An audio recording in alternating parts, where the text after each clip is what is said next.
Good evening, everyone. Welcome to the Football Nation podcast, Does the World Cup. Again, I am joined tonight by my co host, Crazy Boom. Boom, how are you tonight? I am very good tonight. We had a great game to watch yesterday. Very much so, very much so. And I think we've got another great game in prospect tonight as well, where we've got Morocco, the surprise package of the World Cup so far. The And first Africans to make it to a semi-final. exactly. And the reigning champions, France. Will Mbappe retain his crown, or will they be going home tonight? Will Bono have another amazing night? Exactly. Will Bono? Will Bono be? Will Mbappe be having a sing song in the streets with no name in Qatar, or will Bono have the last laugh? We'll try to get something new tune. Try to get something new tune there. So, but let's talk about tonight. So Morocco, boom. What can we say about Morocco? They've been outstanding this World Cup. Yeah, they've not conceded a goal other than themselves Yeah, that this one own entire goal. one. Yeah, the own goal against Canada, I believe it was. Yep. I mean, they've got. I mean, we kind of said it last night. And that run, Spain, Portugal, Belgium, and they're Yep, very much so. But you look at it, they're pretty much like Argentina. They've got a full nation on their backs. It's and they now have like a bunch of the other African countries as well. Like all of them yeah, have suddenly become, which is very nice to see. Like all of them could suddenly becoming Moroccan exactly. supporters. I've seen clips of Ghana supporters, Senegal supporters, all saying they're now staying to root for Morocco. Well, I mean, they're they're representing the African nation now, Mm, which this is. I mean, like we said in the opening there, this is the first time ever an African country has got to a semi-final of the World Cup. That just shows you how big a deal this is, and it's it has been absolutely outstanding to see as well. I mean, Bono has been phenomenal. I mean, like we said, keeping clean sheet after clean sheet after clean sheet, conceding one goal in the whole tournament. mm. That's Saving those ones in the penalty shootout against Spain. exactly.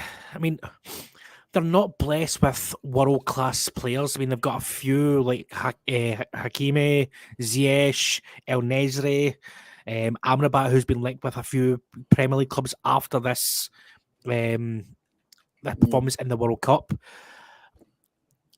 It just What you shows can you say for a lot of these Moroccan players, like this is one of the types of teams that will get like eyes on their players. Like Premier definitely. League, La Liga, even many other leagues will be like, that might be a player that could change your season. Look how well he did.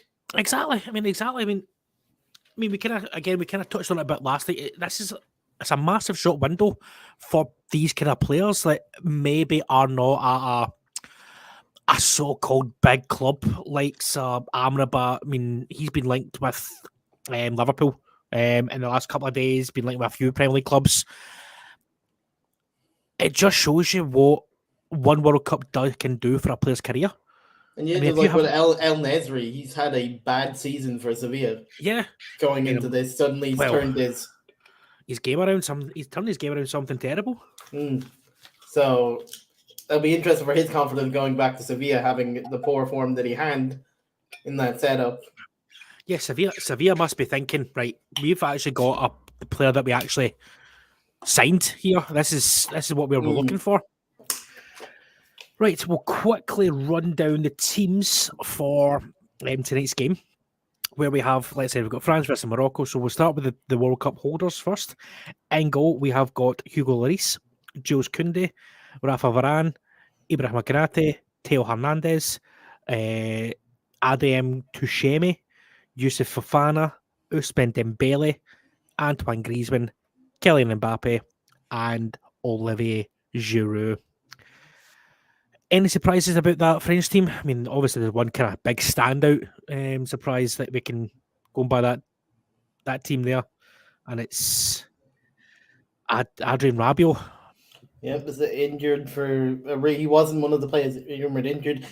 Chouameni was one of the ones rumored to be injured, but he's obviously fit for Yep. this. Another one was Upamecano, who's clearly injured himself. So Konate's in there. You would say Arsenal fans will be annoyed that Konate got shoved in there above their starting centre back, Saliba. Whereas with Liverpool, Konate is kind of he does get into the team now and again, but he's not like a full on still in starter. Liverpool.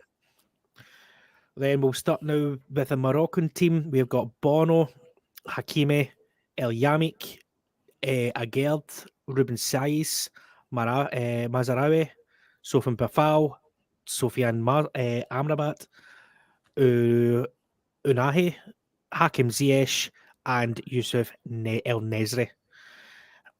No real kind of surprises about that team, is there? It's kind of picks itself. You wonder how Ziyech and Hakimi are going to play. They're two kind of key men, other than Bono, obviously. So it'll be interesting to see how they two kind of work, especially because that's Mbappe's side. It's interesting to look like a player like Roman Saiz. Yeah. Left Wolves at the start of the season for Besiktas, and we've seen how Wolves' season has gone defensively. Exactly. You just wonder what. You just wonder. Wolves must be thinking why we let him go and bring in. I mean, no disrespect to the Irish boy, but why we brought him in when we've got a guy who's playing at the top of his level. What I thought was really weird is like you Roman Saiz, you let him go for free, then you bring in Nate, but then you let your captain, like your captain material Cody, leave on a loan to Everton at the same time. Yeah, that's too many. That's too many of your original starting centre backs backing off for a new person. Exactly. I mean, it's you're basically you're playing. You should have done with like Nathan Collins is bed him in like on the bench and bed him in into that group. I mean, again, it just shows you. I mean, kind of looking at it just now, we see Sofiane Boufal, who Southampton fans will know from his time at the club. Didn't have the greatest of times at Southampton.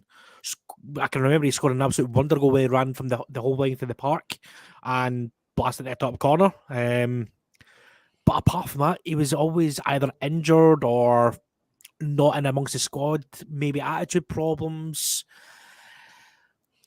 He's a good player, Boufal. We've seen that in this World Cup as well. Exactly. And there is our good friend Munze from Sports Capital. Good evening, Munze. How are we, bro?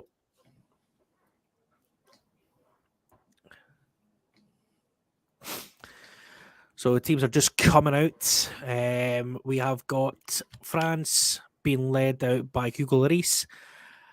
And we have got Ruben Saiz leading out the Moroccans. Sorry, Romain Saiz leading out the Moroccans.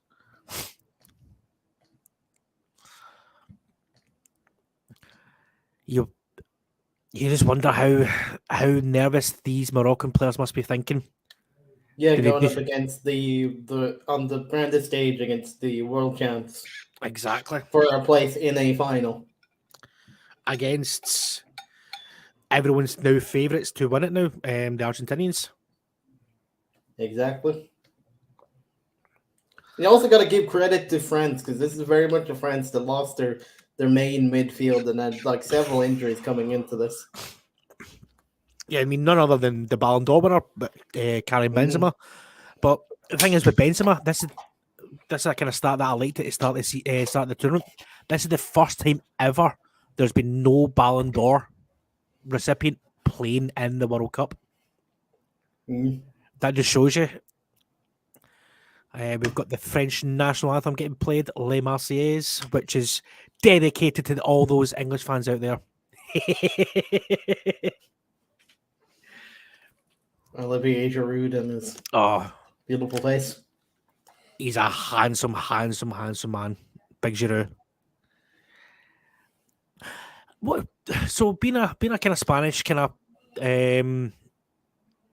fan, boom. What's your opinion on like obviously Griezmann and Dembele? How do you think they've fared in this World Cup? I agree. Dembele has done quite well for himself, considering he's Yeah, not. And Griezmann at the World Cup has definitely shown what the likes of Diego Simeone has not been doing properly with the man. yeah, He's been pretty much non-existent about being the bench player for most of Atletico Madrid since he yeah, got there. Because at the beginning when he joined there was that clause where they had to, if yeah. they Play him paid him only. more than 50 minutes, they would have to pay a lot of money. They resolved Yeah, that in the end, so he can start games, but he still is not really. He's more starting as up top, which I don't think he's that play. As you see with the friend, Deschamps is clearly said he's not that player anymore, like a yeah. full on goal scorer. He's a more of our number 10 nowadays. I mean, He's you've seen turned how. him into what Wayne, you know, when Wayne Rooney at United, near the latter Yeah, end of his United career, we turned him into a midfielder more, yeah, the number 10 attacking midfielder rather than the person up top. He was the yeah. creator.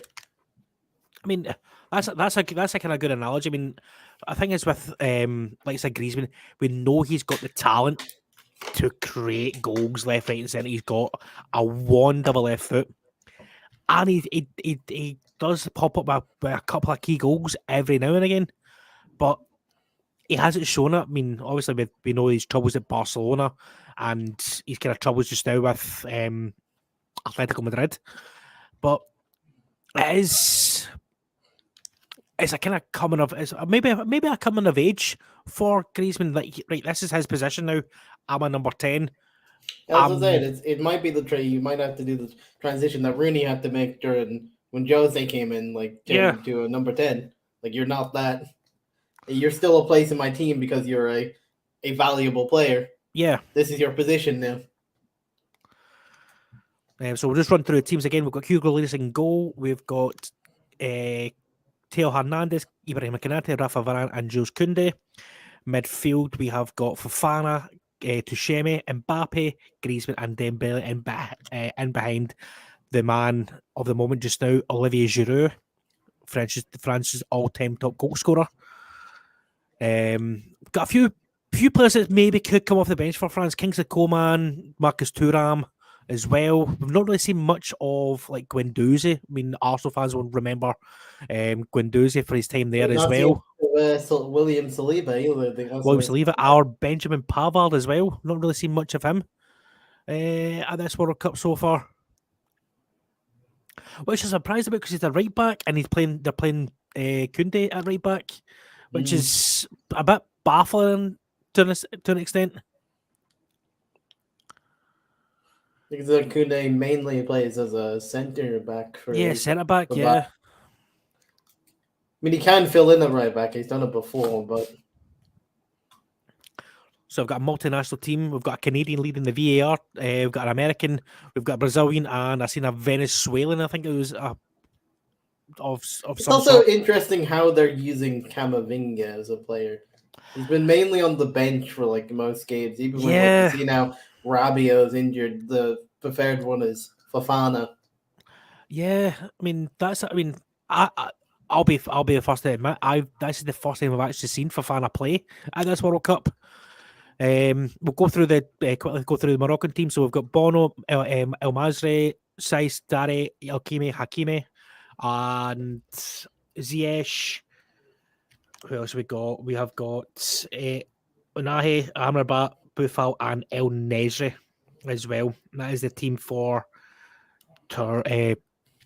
Morocco. Amrabat, a player that's heavily linked to a few Premier League clubs in recent. Who is that? Sorry. Yeah, Amrabat. He's been linked to a few like Premier League clubs recently. You want to around those stories? Yeah, I mean, like we said, the top of the show, Liverpool were kind of linked with Amrabat, but again, Liverpool are linked with every single midfielder on the planet at this moment in time because that is a key area. That there was also one report that came out like of United interest in Amrabat, and so Barcelona as well. There's kind of Just the usual names to drive up a transfer. Yeah, Pop them in the exactly. pot. And we are kicked off. We've got Morocco currently on the who kicked off. Can I playing keep ball in the box just now, begging France to come on to them.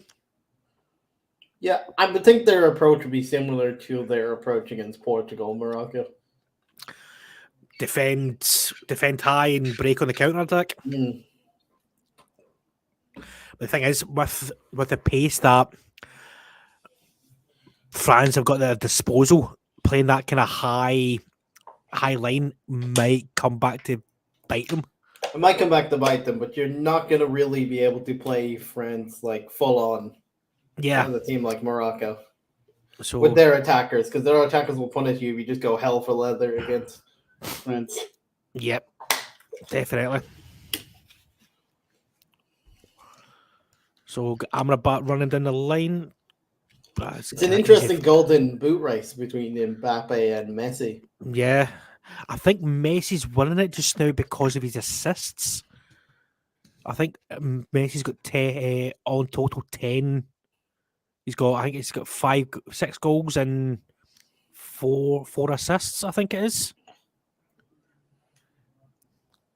He has 3 assists, apparently. 3 assists. According to BBC's top World Cup goal scorer. Yeah. For this one. Is it on total 10 then? So is it 7 goals he's got in this World Cup?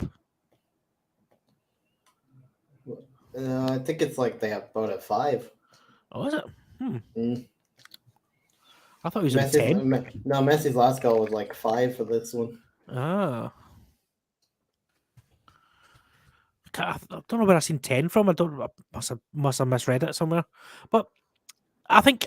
Yeah, both Messi and Mbappe both have 5 goals this tournament. Both 5.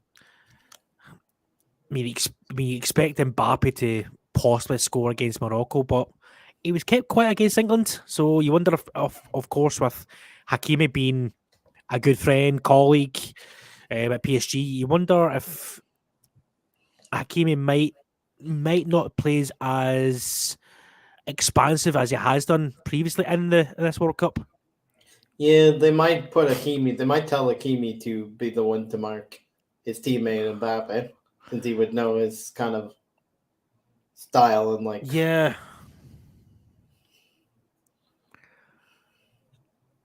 Currently, they did joke before like the tournament saying before the tournament started, like Mbappe saying he was going to have to utterly destroy his friend Hakimi in this tournament.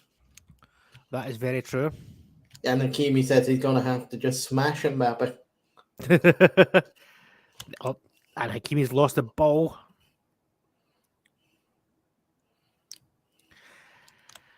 Are you surprised that France never called up on maybe another winger to the squad, like an Nkunku type of player? Yeah, and Nkunku was called up, but he got injured. So he did. Yeah, so he did.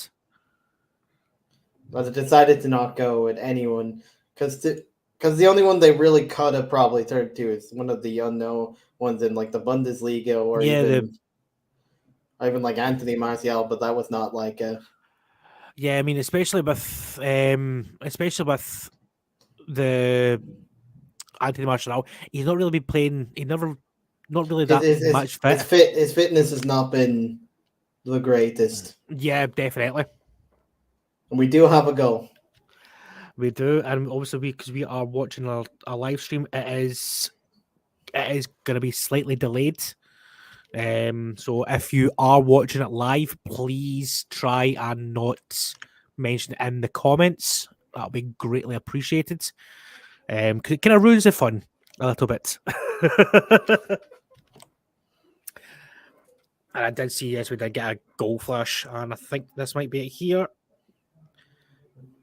Oh, a block on the thing, a shot. This is probably going to be it here. Yeah, that is, and it is the man of the moment, not the man of the moment, the man of the controversy. Theo Hernandez, obviously from the weekend against England. A few challenges, shall we say? One either inside the box or outside the Mm. box, or the one on Mason Mount, and the one on Saka as well. People very much thought this man should have been sent off. Yes, so yes, he's been very much in the headlines, Mr. Theo Hernandez. But it's a good finish. That's fine, Derby. You're fine. Yeah. We And the record has been broken of Morocco only conceding one goal in this tournament. Yep. But this was always going to be the biggest out of their tests that they've had to face. I mean, he does well to keep that down. Mm. He does very well to keep that down. I mean, I think we're only maybe about 20 seconds behind. 20, 30 seconds behind. So it's not too bad. I mean, compared to last time we were watching them on the stream, it was like maybe about 2 minutes behind. But this does mean the game plan kind of changes for Morocco, because now they definitely need a goal. Yes. What an early goal can do to a game. I mean, see, the thing is with especially, I mean, we've seen that against England with the French on Saturday. They got the early goal, but then they kind of sat back a little bit and allowed England back into the game. So you wonder. I mean, again, because like we said with regard about Argentina last night, when they went 2-0 up against the Dutch, they allowed the Dutch back into it, and they got 2 late goals, and obviously everyone thought it was going to be a comfortable victory for the Argentinians. But early goal changes everything, like we said.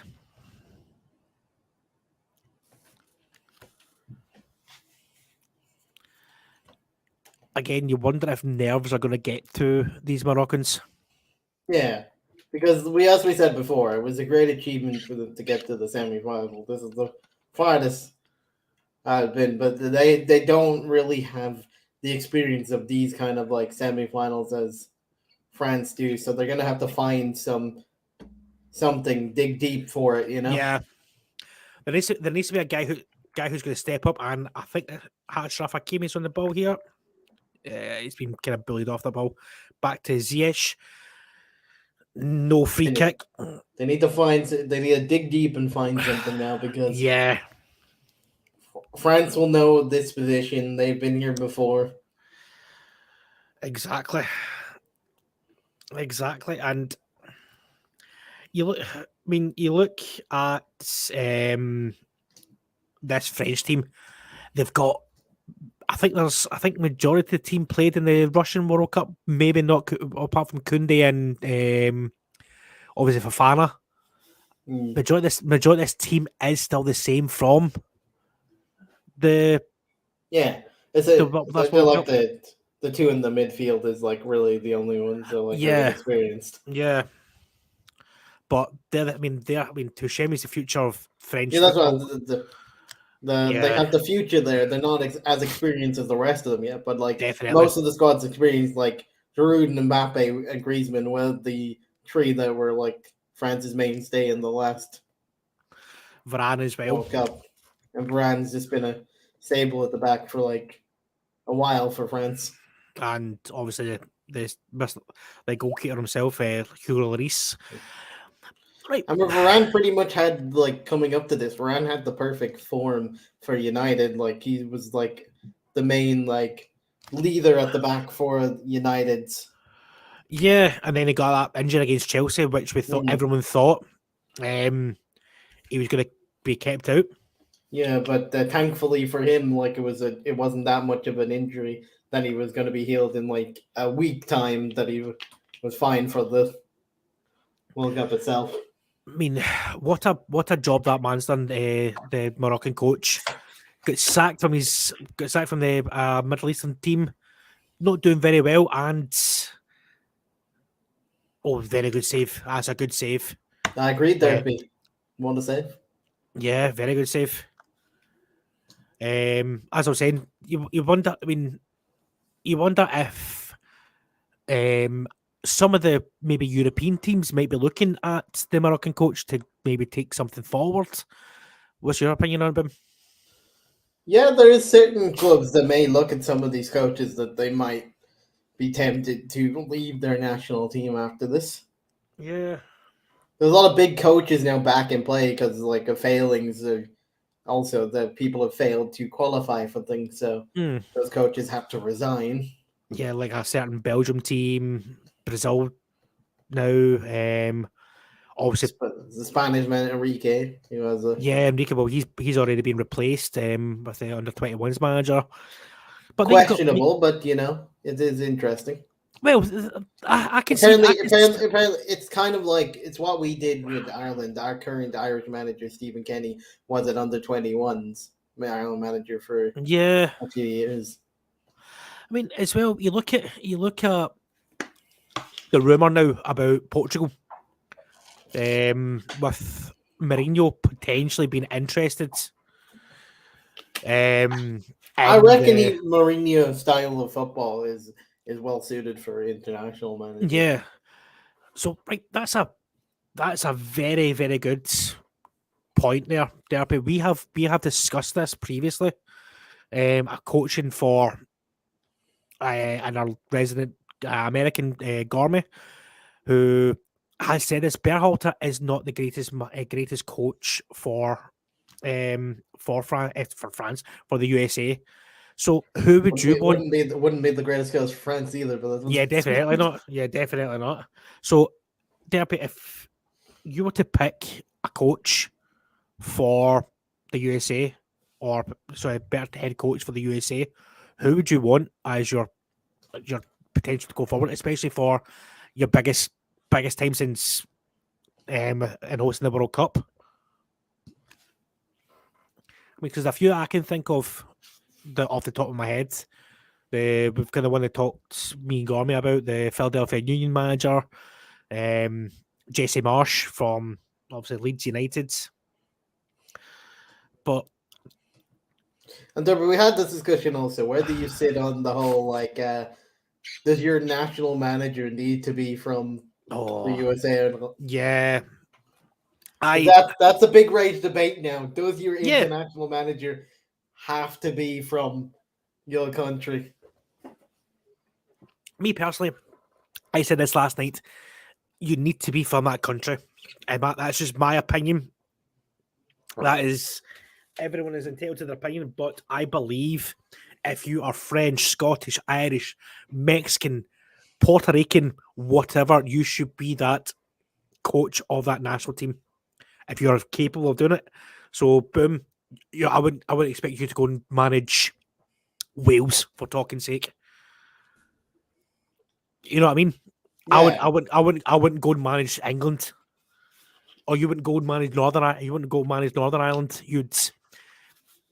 If you're born in that country and you are able to represent that country, either being a player or a manager or coach, whatever, then yes.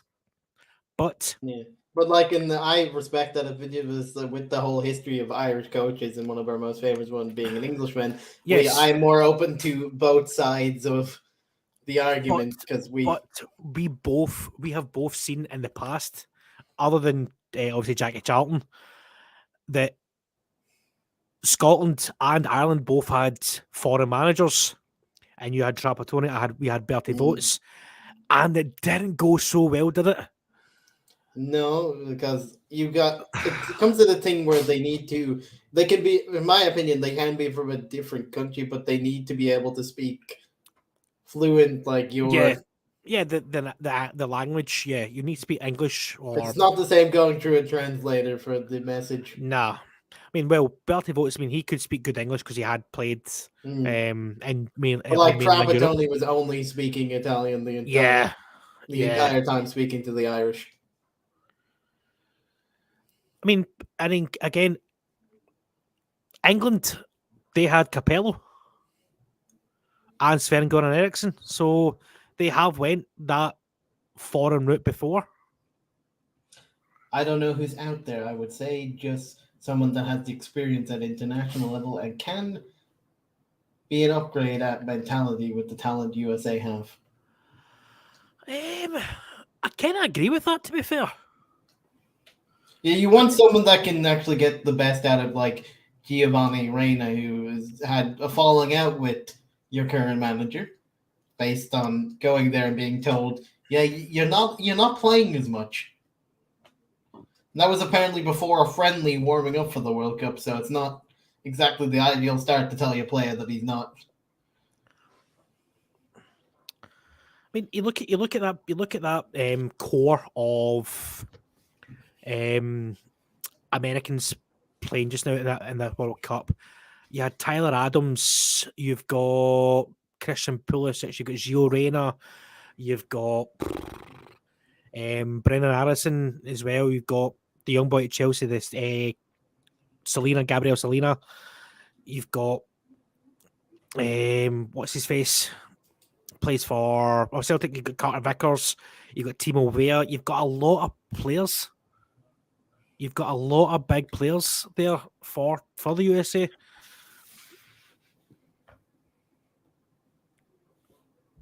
And I think we might be losing a wee bit of traction here.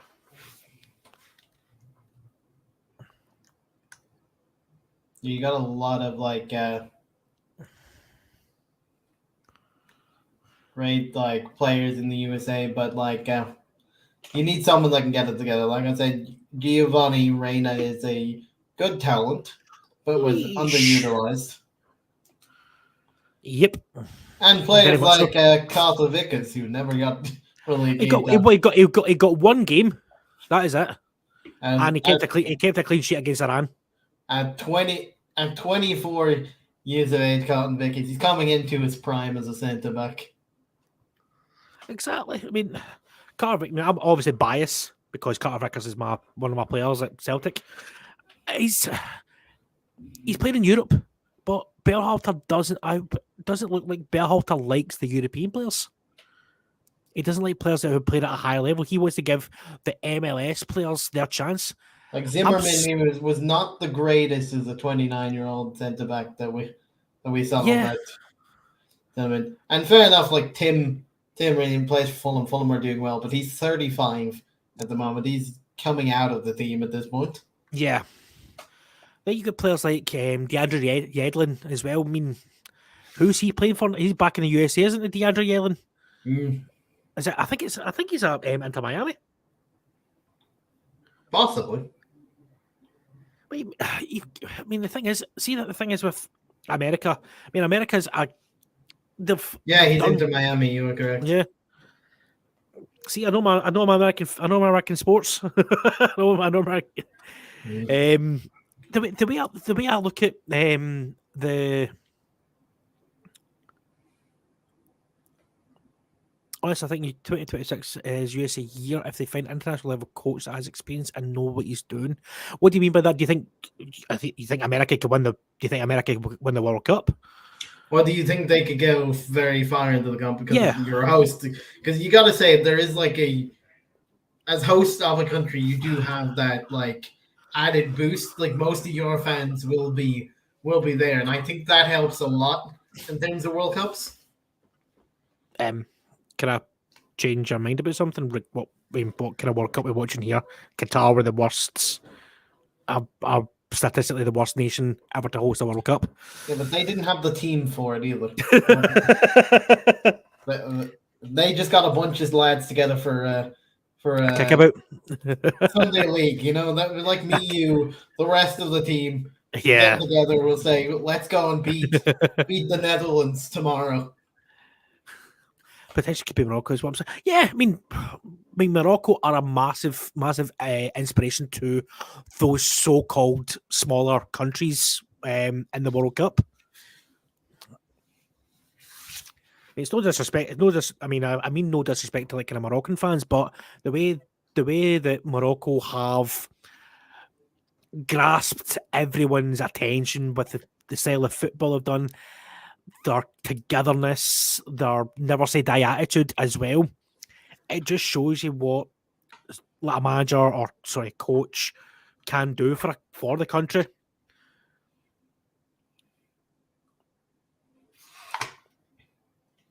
That's a very poor decision from the referee.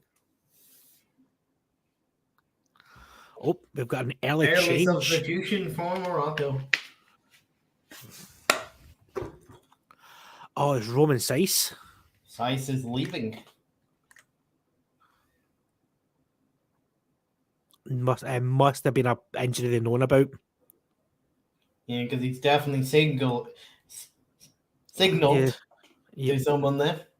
I mean, because you did. I mean, look at that. He's got strapping around the thigh area, so he's got. Must have damaged it a bit in that. Yeah, early stage. It's a shame. He's done so well in this tournament as well, Roman Seiss. But it's a chance for Alamala to potentially strut his stuff. I mean, again, I don't think it's a change in formation. I think he has another centre back. We'll find out. He is a midfielder. All right. So maybe they put Amrabat back into fencing, or maybe it is a change. Maybe it's a change. Maybe a 4-1-2. Mala is an attacking midfielder. All right. That would indicate they might be trying to just go for it a bit more. But I'm not saying you will win the cup, but I know they have talent going into 2026 than most people think, and could make a lot. Yeah, 100%, 100%, where I agree with that. You look at that. Let's say the American team, they've got a lot of young players, kind of coming into their kind of prime. Yeah, 100%, Derpy, 100%. Like I said, I think with those like young players, because they do have talent, with the backing of the USA support, yeah, will go a lot of way.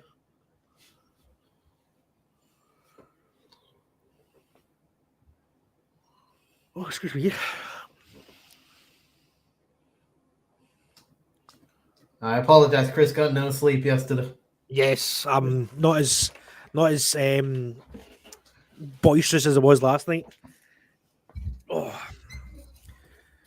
I blame the Argentinians for keeping me up all night last night with this stunning play that they had done last night.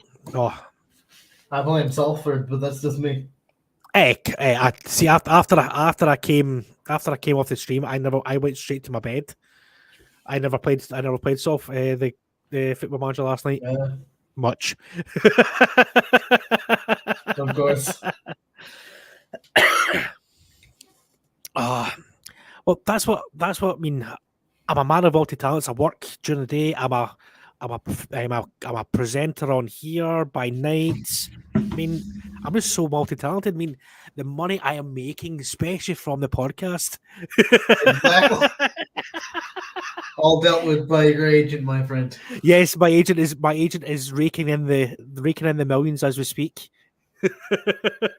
And I mean millions by the sponsorship on the back of that top. The millions. Apparently, there'll be talk about the under 18 stuff too. Yeah, talented youngsters. I mean, from what I've heard, that they have. Yeah, I mean, I've heard that they'll put a lot. I mean, there's a lot of money being thrown into the American soccer system. I can't believe they use soccer. So, but that's I didn't want to put American football because that's NFL to me. But so it is. I mean, it is good. It is good that you're seeing countries putting money behind something, especially when you've got the World Cup coming to the country. I mean, if Scotland, Ireland, Wales, and England do get the Euros, in 2028, yeah. You wonder if there'll be some sort of similarity to that, like try and bring through some of the good youngsters. Yeah, because in Ireland, we need reform. It's been there for a while. We need investment into the Irish academies because really we're looking at just trying to get any person from a different country that might have a granny that might be Irish. I mean, it's the same with Scotland as well. I mean, take us for instance. We've got Scott McTominay, who was born in Scotland, but he is English Che Adams, he's as bit of Scotland as my left toe. You've got Lyndon Dykes, who's born in Australia. There's the only reason why he qualified is because he played in Scotland for over 5 years. That's the only reason why he qualifies for the Scottish national team. But I agree. There's got to be more effort in getting the kids involved. I mean, and There needs to be development, like a young like Scottish or Irish talent being developed through the systems, and then they can eventually move to like other leagues as well themselves if they develop. Start the development like if they're very talented, they will get moves eventually. But start like to restructure the development here, like the leagues and like the Irish league needs hell of an investment for talent. Same. Well, I wouldn't say more so the Scottish game at the moment in time, because you look at it when Scotland produced two of the best left backs in the world at this moment in time, and Andy Robertson, Greg Taylor, and Kieran Tierney. You've also got the boy at Brentford, Aaron Hickey, as well, who's doing wonders. You've got a few of the boys out in what do you call it? Out in Italy. You've got Josh Doig, who left Hibs to go out there. Liam Henderson, excuse me. But there's a lot of, and again, another one I forgot to mention, Billy Gilmer as well, who's not really had the best of times at Brighton. Obviously with Graham Potter wanting him. He joined for Graham Potter, and then Graham Potter leaves him to go to the club he left. I honestly feel bad for that now. See, there was rumors of him going out to, I think it was Real Betis or something like that. He was going to talks going to a Spanish club to get him more game time. I mean, it would benefit him. Do you know what I say? Go to Germany. Look at the big players the good players that went into Germany and learned a career out there. Bellingham, Callum Hudson-Odoi out there. Who else is out there? What do you call him? The boy from Arsenal. Yeah. Nelson. Reece Nelson. Yeah, Reece Nelson. You've got players. That's what young players should do, is go out to these countries that play nice football, learn their style of play, and bring it back for their country if possible. That's why I said with like Ireland in the Ireland episode that I think it would benefit some of our young players to leave the lower leagues of England and go to a Spain or Germany and just play. You look at the boy Michael Obafemi. Didn't have the greatest of times at Southampton. Got sold to Swansea. He's I wouldn't say stagnated, but I would say he's better than the Championship. He started going good for Swansea at the beginning, but then in recent weeks there's been some kind of like disconnect between him and his manager because he's not been starting as much. Yeah. And for like the lad Ogbene, I think he's like Josie Ogbene. I think he's a talent that deserves to be in like a bigger team than Rotherham. Again, another one. What do you call him? Bazunu as well. Yeah. Gavin Bazunu went to Man City. Left Man City to get more game time at Southampton. He's done well for Southampton. That's the thing. Yeah, and a poor Southampton team that are letting him down. He's looked quite decent in that setup. But there's only so many saves you can make when you're constantly getting peppered. Exactly. Your own net. So, I'd like to highlight this one. Screw Chelsea for holding back Pulisic. So, Pulisic has had numerous chances with numerous managers at Chelsea. It's his attitude as well. He thinks he deserves to be a starter every single week. Same as Ziyech, he thinks he should be a starter every single week, but he's not good enough. He's not he's not consistent enough to play every single week. That one season when he got his injury in the FA Cup final, that was his best season for Chelsea. And since then, he's done absolutely nothing at all. And it's a shame because Pulisic is a fantastic player. But he needs to leave Chelsea. Go back to Dortmund, I would say. Go back to the league that he knows. That's the way I see it. I don't know if you agree with that, Boom, or what. I think he needs to leave for Yeah. his own good. I think his ship has sailed at Chelsea. That bridge is crossed between the two of them. I don't think there's any way back for either.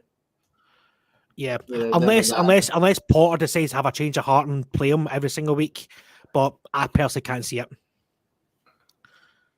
mean, it could be a key player for Potter. We just don't know because he's either injured or he's bang out of form. It's kind of like with United, Jadon Sancho. He's been shifted off to train with like specialist trainers in the Netherlands on 10x orders, and he's been told he's not coming back until he's physically and mentally ready to come back. That's worrying if you're Jadon Sancho. In my opinion, that's worrying.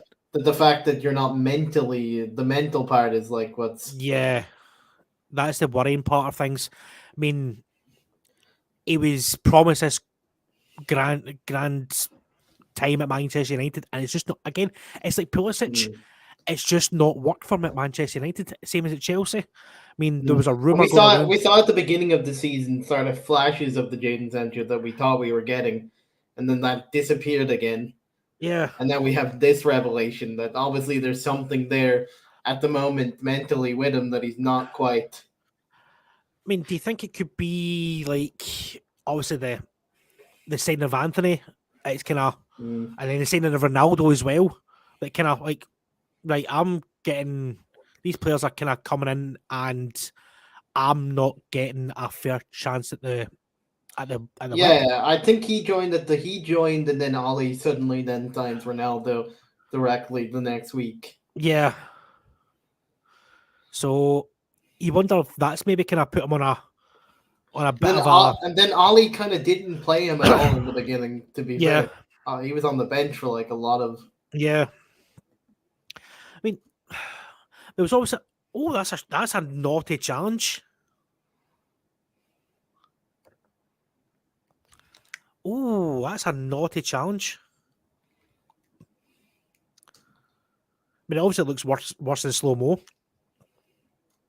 But, right, I'll give you this. There's a rumour that maybe you've seen that there was a swap deal potentially between Christian Pulisic and Jadon Sancho. Did you see that happen? It would have to be under like certain circumstances, because for those things to happen with two rival teams. Yeah. All the reports at the moment says that like we're trying to give Sancho a chance, like when he's mentally ready to come back, he can come back. Yeah. I don't think Ten Hag has made a full decision on what to do with Sancho just yet. But the thing is, I mean, what age is Sancho? 23, 24?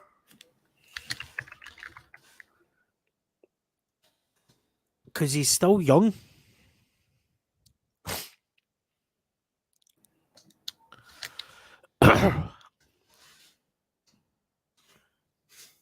He is currently 22. 22. Turns 23 in March. Right. So that is worrying that a 22-year-old who's played at the top level of European football for Borussia Dortmund has kind of hit a major slump at this early stage in his career. That for me, that is worrying.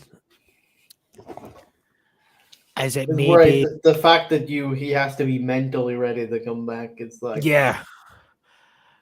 Do you think he's maybe not adapted back to the English game? Because obviously playing in Germany for so long since he was 17. Yeah, And the last time when he left, he was a Man City academy. He never really Yeah, got like proper Premier League. What the experience of experience. like you're at a top club in the Premier League, you're going to get like hounded by the press. They're going to keep Yeah. saying you. Oh, look at Sancho. He's had 0 out of 7. Oh, You know the whole like oh, German media trying to say 007, 007. oh. Very close for Olivier Giroud there. Do you know? Right. So again, I'm just kind of looking at the timings when you're putting in Derby. We're not that far behind actually, so it's not too bad. That's a that's a that's a it's a good clearance off the line. But this one Yeah, from Giroud, I expect a wee bit better from Giroud. you know that's why he has his head You in know, his he's, no, hands. he's no, that, he's just trying to show off his abs. That's the Yeah. reason why he's doing No, he's it. doing his head in hand. He brought up the shirt to show off his abs as well. Yeah, That's just the added bit. contractual obligation for the older women. Exactly. Like this is why the people came here to the stadium just for Oh this. yeah, definitely. But oh, that's a risky from Morocco there. But oh, Like I just Sancho is a weird one because we paid a lot of money for him to come to us. 90 million, wasn't it? Yeah, And he's I don't know. It is worrying. It is worrying times for Jadon Sancho. I hope when thoughts go out to him, I hope he comes back to being the player that we've all seen before. That he's I hope like these like specialist trainers that Technac sent him yeah, in the Netherlands actually are quite good. yeah, definitely.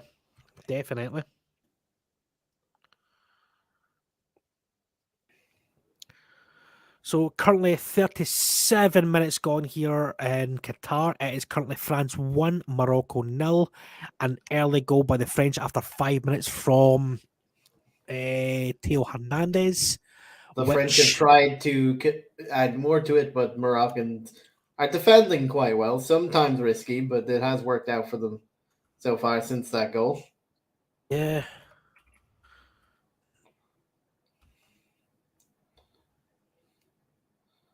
They've had like two major scares since then, and that was on in the same kind of attack. They needed to clear off the line, and then we went The wide. Giroud one, yeah, yeah. We need to hire a producer here. By the way, I'll need to wave some of my money to get a producer in. Exactly. Spent too much of the budget's on you, Chris. exactly.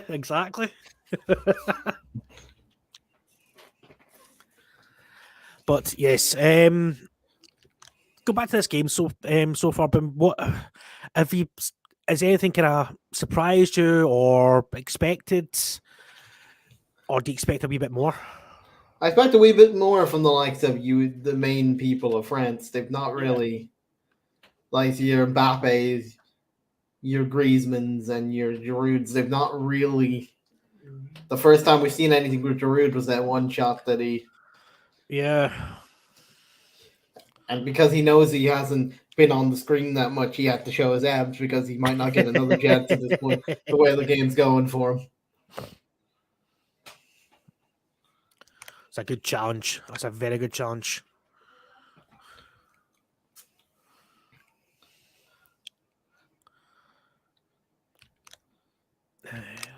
Oh, it's a corner. Corner kick to France. So this is our second last stream of the World Cup. Exactly. And on Sunday, we potentially have a bumper stream in store for you. Things are working in the background, guys. As Jared Moreno might say on Twitter, things are happening. Things are happening. Gather your friends. Yes. So I'll give you a little clue. There's going to be a game on Sunday. Exactly. There's going to be a game on Sunday. It's a small game because it is Argentina versus the winner of France versus Morocco tonight in the World Cup final. Is it going, like we said, is it going to be Messi's crowning glory? Or is he going to come up short one more time before, if the rumours are true, potentially his last ever game?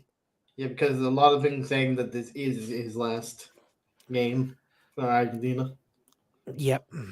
I hope not, because I love watching Messi, but I just think this would be a great way to bow out of international football. Yeah, I think he's hoping. I think he's hoping to win it just for the finals end on a high. Yeah, as they say. I mean, I can just picture the scenes just now in Buenos Aires. Imagine if Messi scores the winning penalty or the winning free kick or whatever. Those scenes in Buenos Aires will be absolutely outstanding. Exactly. I mean, and Messi has talked about himself. This is the first World Cup where his children actually know what's happening. Exactly. Because he said they're now old enough to understand what the World Cup actually means. Especially to Argentinians as well. I mean, they've not won it since 86. Yep. And that's a long time for a nation like Argentina to go without winning a World Cup. I mean, but then you look at Brazil; they have not won it since since 98? No, not 98. 2002, isn't it? 22 years. Because they won it in South Korea and Japan, didn't they? Brazil. I'm just trying to think. Yeah, because it was. Yeah, they won it 2002. Yeah. Yeah.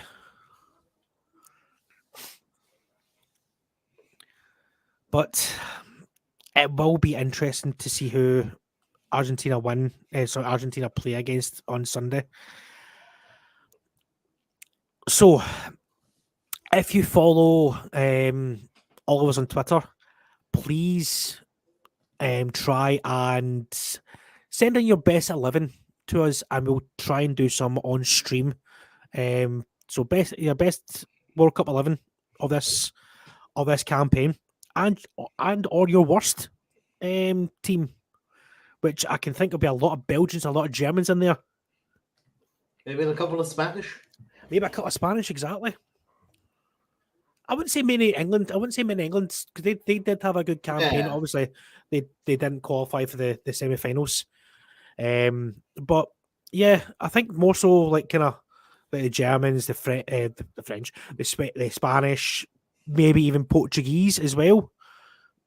But there's got to be some interesting ones from the team of the tournament, in my opinion. You've got to have a few Moroccans and you've got to have a few French people. You've got to have a few Japanese people in there as well, I would say. And you have to try and fit Lionel Messi in there.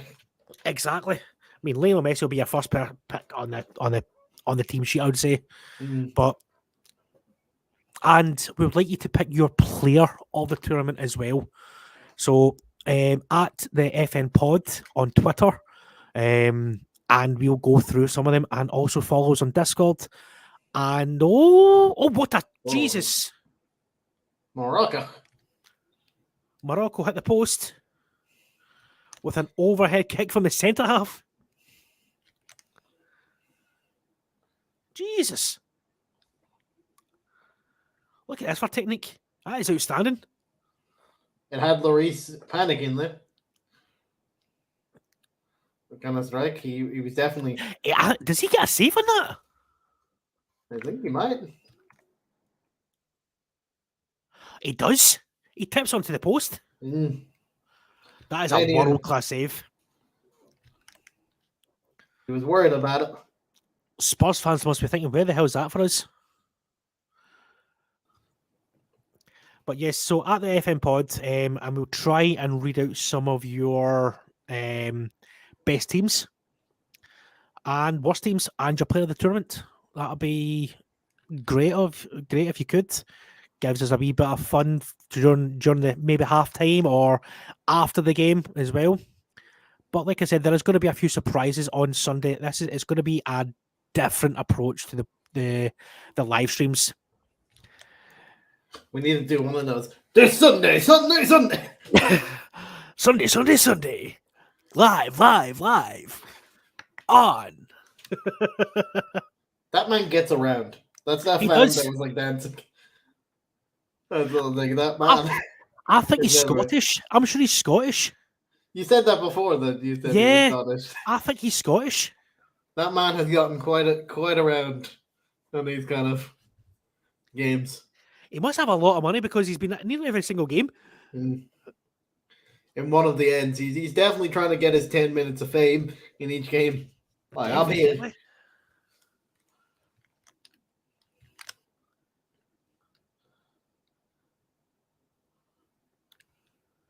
But he's just about saves that.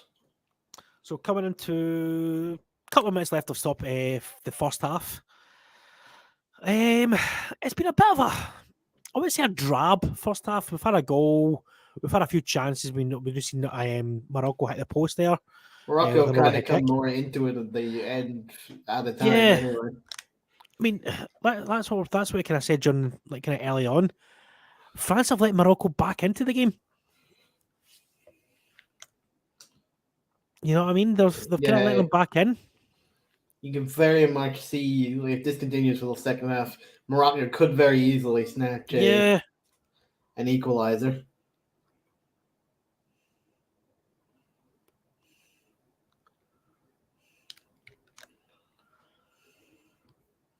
And French once again have taken their foot off the pedal. See, Argentina, we're kind of watching this right, this is... I don't know what the French team seems to think that they've won the game when they score once. Yeah. I don't quite know. It was in the game when they went 2-1 up against England. They took their foot out and then conceded that second penalty. Yeah. And they conceded that free kick in the last second for Rashford as well. And being a Scotsman, I could not watch that at all. Because it was very, very close to being a goal. From an Irishman, I was happy. From a United fan, I was a bit sad for Marcus. He looked very angry. He looked very angry at himself when he said it wasn't nice to see Marcus.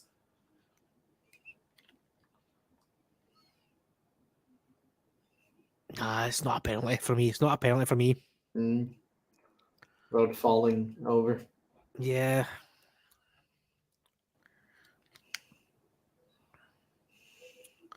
Just too much on it from Ziyech. Just too much on it. But that should be half time now, and it is. So currently 1-0 to France against Morocco at half time. But what's your half time thoughts? France were very well to create that goal. A bit of dominance, but Morocco have grown into the game. France has kind of let them do that a bit more, but Morocco had the better of the chances near the end of that. Yeah, I mean, it is one of those ones where... One of the ones, if you look at it, it should have been 2-0 to French. Giroud lasting a beautiful chance wide.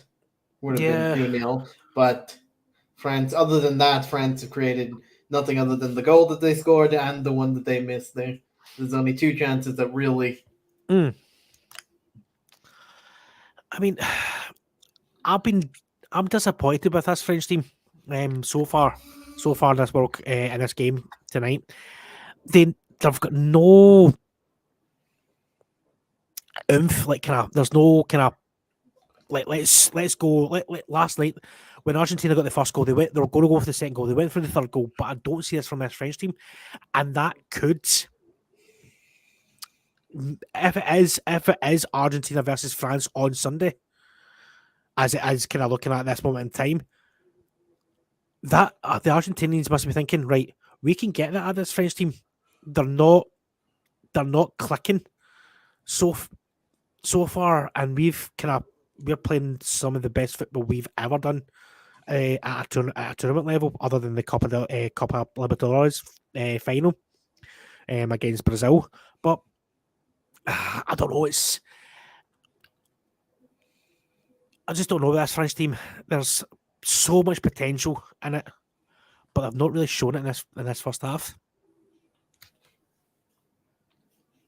Yeah, exactly. They're not really on the exact wavelength of what previously. And Mbappe has. I've been disappointed in Kylian Mbappe. Yeah, I mean the last two games he's been kind of non-existent.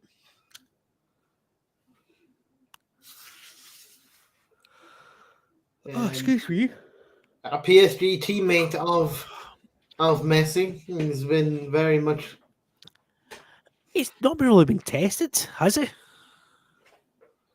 No, Mbappe has not really been. He scored those 5 goals before going into the quarterfinals Yeah. and semifinals, but he's allowed Messi to catch up on the Golden Boot race. Definitely. Well, we were saying in like the round of 16 kind of things, I was saying if you had Mbappe as your goal scorer, you're doing well in the competition that we had. But look, Messi might be winning that. So if someone had Messi in that competition. Yeah, definitely. Oh, that's a good point. We'll need to announce that on Sunday afternoon as well. Yeah. One thing we have to announce, we got to talk about like the list of names who people put. 'Cause I don't know them. You're dark because Yeah. again, our beloved leader hasn't told us anything. So they have the list, so we're gonna have to ask for who won. Exactly. I'm actually going to put that in the chat. Yeah. Just, good point.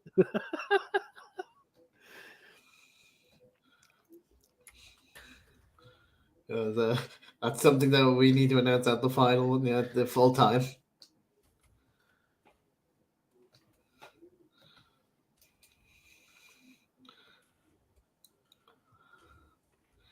Because there is actually 4 players that can actually. Mbappe's on 5, Lionel Messi's on 5, but Julian Alvarez and Olivier Giroud are both on 4. Oh. Oh, excuse me. So Giroud and Alvarez can still win the Golden Boot there left. Yeah. Right. I'm going to leave you in my co-host's capable hands. I'm going to go make myself a quick coffee because I'm shattered. 2 minutes.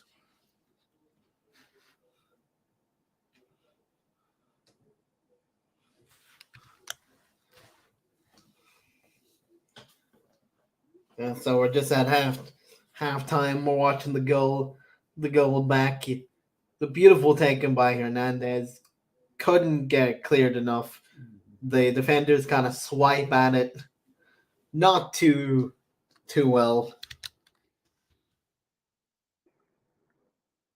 There's a bunch of people on 3 assists though in this earlier. Both Harry Kane, Messi, Bruno, and Griezmann all on 3 assists.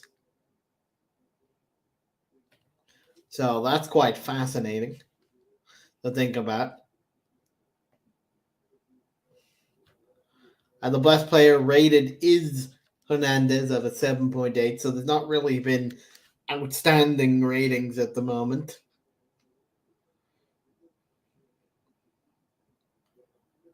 And for Morocco, you have the Yamik, who's their best player in a 7.5 rating.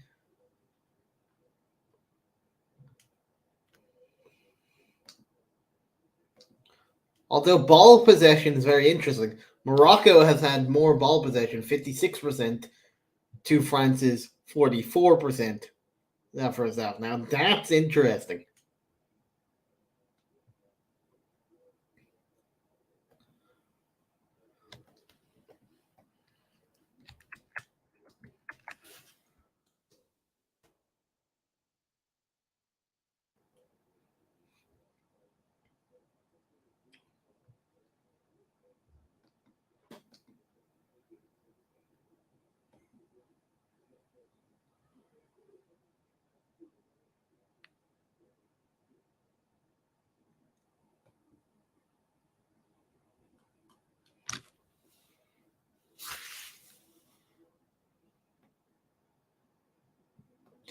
and apparently Rabiot has caught a cold due to the air conditioning. The same story that Anthony gave before a Brazil match. So that's what happened to Rabiot and Upamecano. Apparently, they've been.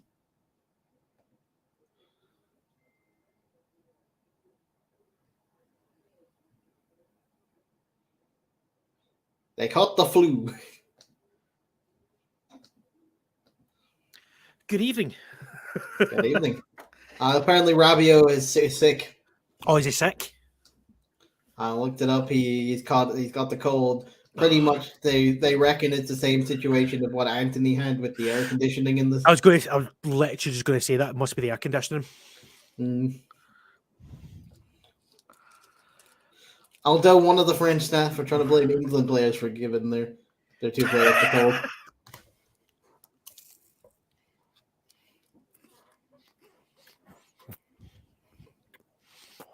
I'll be coughing. I'll be chocolate biscuit.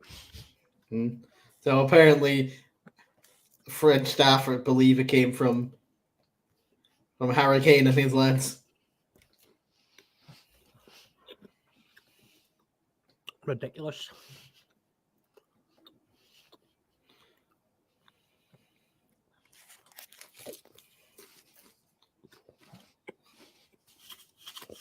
Because apparently the media were told to wear masks when interviewing England's camp that week. So I don't know. I think it's just a blame game. I more blame the air conditioning. It happened with Anthony too. The air conditioning happened with Anthony with Harry Maguire as well when he felt unwell. Like Anthony fully blamed in his interview, like after the reporter gets sick, that the air conditioning is making him very unwell.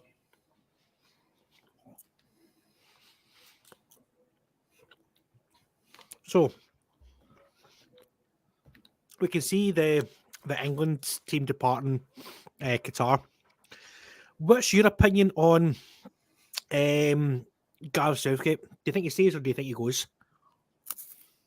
He has left it very ambiguous and mysterious with his, like, I need to take time to think like I've done all the... He's not said yes or no convincingly. So I think he's debating whether it's worth staying. Yeah. Well, you have all these like journalists and crying saying, he's done so well with this team. Please stay, Gareth. Gareth, we trust Gareth. He's done well. I mean, we've had a kind of debate off air and all that. Who comes in? Who we had a debate on podcast as well about the England, the future of the English national team. And this is what started with the whole like international managers should be from your country, with the whole Tuchel and Pochettino, coming out. This is what started. Like you see Jamie Carragher tweeting out, "The English manager must be English." Yep. And then a journalist said the same thing too, and Jono, being Jono, debated with this journalist. I think if you're Gareth Southgate, what have you got to prove? Like you've got a final in the Euros. You've got a semi-final in the World Cup last one at Russia. You've got to a quarter-final now. I get to relive my beautiful moment. Yes. So do I. Kick the football. Some say that ball is still traveling in space. Exactly. Also, one of my favorite moments is when the English lose, when people go like, "What a win!" When they saw the English go like, "What a win that was for Ireland and Scotland." I'm like, I make no apologies, mate. I'm celebrating. But see, another thing is, well, I don't get why they're showing this. They got beat. They never when they came up against a good team, they bottled it. It's simple as that. When they came up against a good team, they bottled it. they played Senegal, who were good, but they're no France. They missed the man that can put the ball in the net. Yeah, 9 times out of 10. Sadio Mane, yeah. Then you look at the other teams that played. I mean, Wales, nah. USA game was probably the hardest game, other than the France game. And then Iran, who they beat 6-2. They conceded 2 goals to Iran. I mean, okay, Iran were again a surprise package in that group. Everyone thought they would be the whipping boys of the group, but they were no mugs. But yet England, they have all this, and I'll be the first to say, excuse me, it is not their players' faults. It's the guys in the studios, in the papers, on the radio, on social media, building this team up to be. I think they have too much pressure going into every tournament. Yes, that's what I'm trying to get to. They're playing with everybody who thinks, yes, this is the golden generation. This is the golden generation. That's the golden generation. How many golden generations have they had since? I mean, Alan Shearer was one of them. Rio Ferdinand was another one. Wayne Rooney, Gerrard, Lampard, exactly. That's the, you think Michael Owen as well. There's another one. The list goes on and on and on. This English team right now has the potential to do something. But I look at Southgate like I looked at Ole Gunnar Solskjaer at the point. He came in, he did what he needed. Ole brought the club back together from being in the lowest point that it was. Yeah. Brought it togetherness back. He took us as far as he could. He got us to finals, semi-finals. But he got us as far as he could with his own powers. He could not go further than that. Yep. And I think that's the way with Gareth Southgate. Pass it on to someone who can work with the young guns of this English team and make them a force. Because it pains me to see as a Scotsman, this team, that England team, has the potential to win something. It has the potential to it, but the media and the whole media and everyone needs to get off their backs, in my opinion, and that's coming from a Scotsman.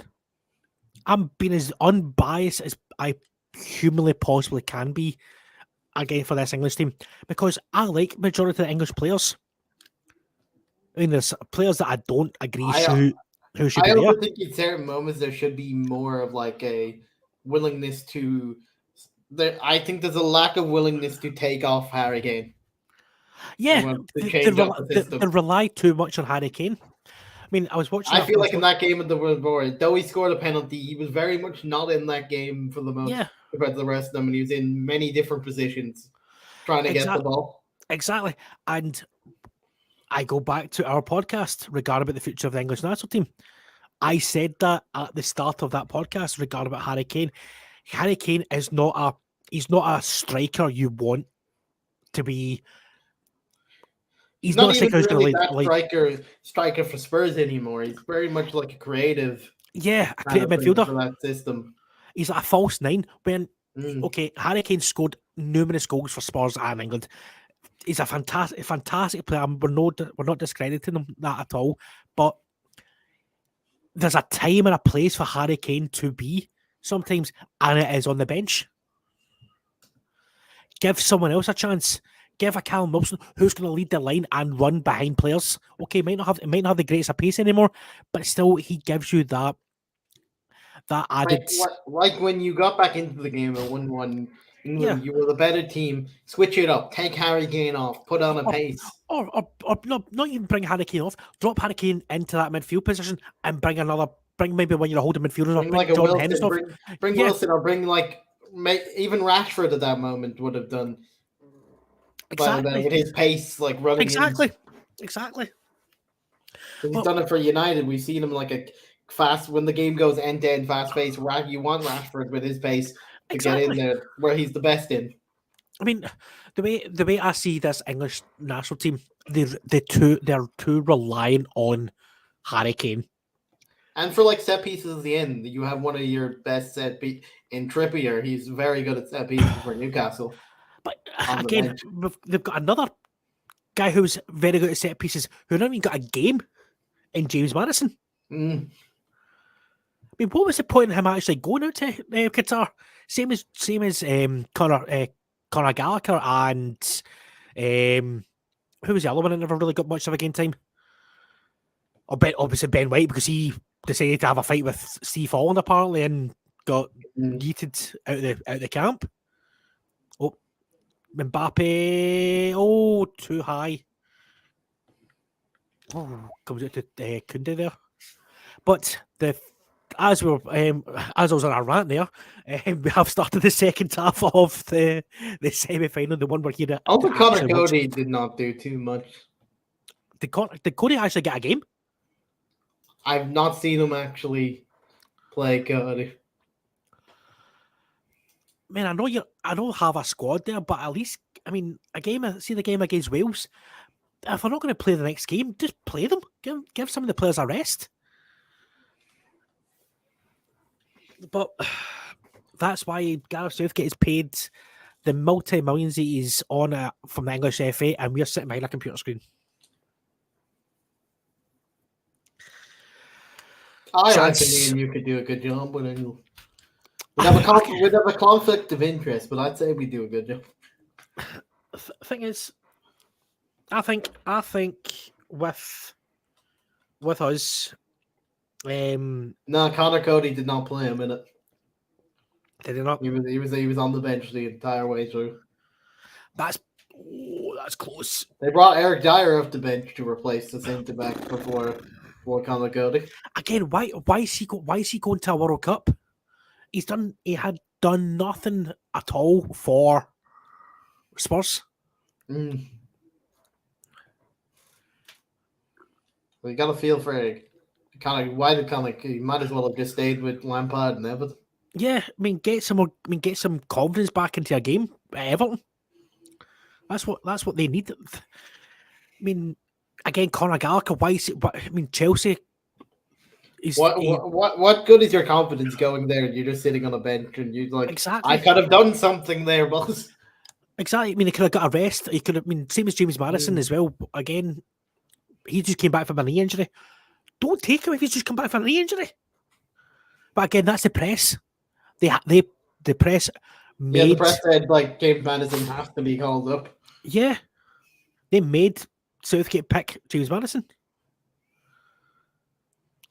Kind of made him pick Callum Wilson too. He really only used him much. Well, he used him now like it's a last 2 minute striker. Yeah. I mean, he came on against Iran and created a goal. Yeah. That is the fact done. Like Iran is at that point you were already cruise control. You could exactly. But I mean, we could be here all night just talk about England and their failures in a way and what they need to change.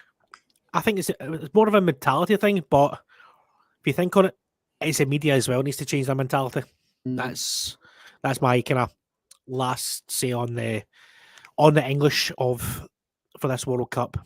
Well, maybe not, because we may have a wee chat about them on the kind of on Sunday. We're going to have a kind of roundup of the World Cup. But second half, 5 minutes in, still France 1, Morocco 0. I hope to see more attacking from both teams. Well, we have here Mbappe. But first time I've really seen him. Oh, he's away. Oh, he's away. He's gone. Oh no. Oh, that's a dangerous challenge. He did not get the ball there. The ref sees nothing wrong. This is gonna get checked. Oh, I think that could be a red card here. This has to be checked. He's jumped in. He's literally jumped in. Mbappe is still on the floor. This has to be checked. At least. Oh, he doesn't get the ball, but he gets all the player. I can understand the frustration of Deschamps for that one. Yeah. Getting medically assessed now because that is a painful one.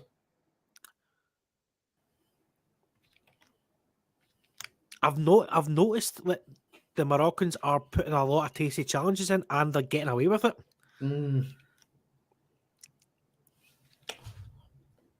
I know earlier we had Derp saying like the ref was in favor of bias to the French. He's being biased to Moroccans now. Yeah, much with some of those challenges. Yeah, they're a bit. In the Premier League and stuff would have definitely been a yellow, at least for that. Yeah. It would have been what I call like if it's not a red, it would have at least have been the technical term of an orange card. I mean, what's your opinion? I mean, I know there's been kind of talk, and they're speaking about talk. There's Mr. Infantino. Regarding about him, really, and his plan, possibly bringing in a sin bin, if you will, like a kind of. It's not a red, like you said, like an orange card type thing. We have a sin bin in like Gaelic football, like our GAA. Yeah, hurling over here. I mean, same as in the rugby union as well.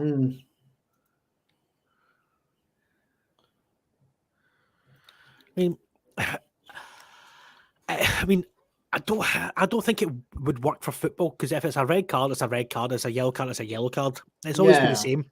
It's always the same rules. But with Infantino being in charge, you never know. It's a chance here. Oh, last ditch defended by France. But yeah, you never know with these kind of things. Yeah, definitely. But he's trying to change a lot of things. He's also making it that there's going to be more like countries qualifying for these World Cup's going to get bigger and bigger.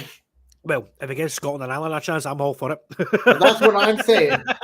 I'm all saying, my friend, if you want to make it easier for us to actually, we've struggled ourselves in recent years. So if you want to widen the qualifying mark, I don't mind it.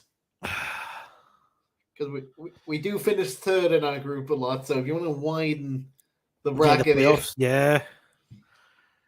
I mean, well, I was going to ask for the Euros, but still, Scotland have got a good chance to qualify for Germany 24. Yeah, got a very good chance. Whereas the Irish, we have to either beat France or the Netherlands at least once. The Netherlands is a chance still. They're not. Yeah, they're not quite there yet. But they are getting back to the way they kind of were, which is kind of scary. I mean, because Koeman, he done that last time was the manager of Holland. He done okay. Didn't set the world alight, but he's got a good bunch of players coming through as well. There's a few good kind of young players coming through, which might help him. I do think like if we're gonna get anywhere, I do think we could snatch like a draw in Holland and then maybe a 1-0 like scrape win against them in the Aviva. The Aviva, yeah. I mean, Scotland. I mean, I know Scotland have got Spain in their group. Scotland, Euro 24. So we've actually. But I've just seen who we've got. So we've got Cyprus. So we've got Cyprus. We have got Georgia.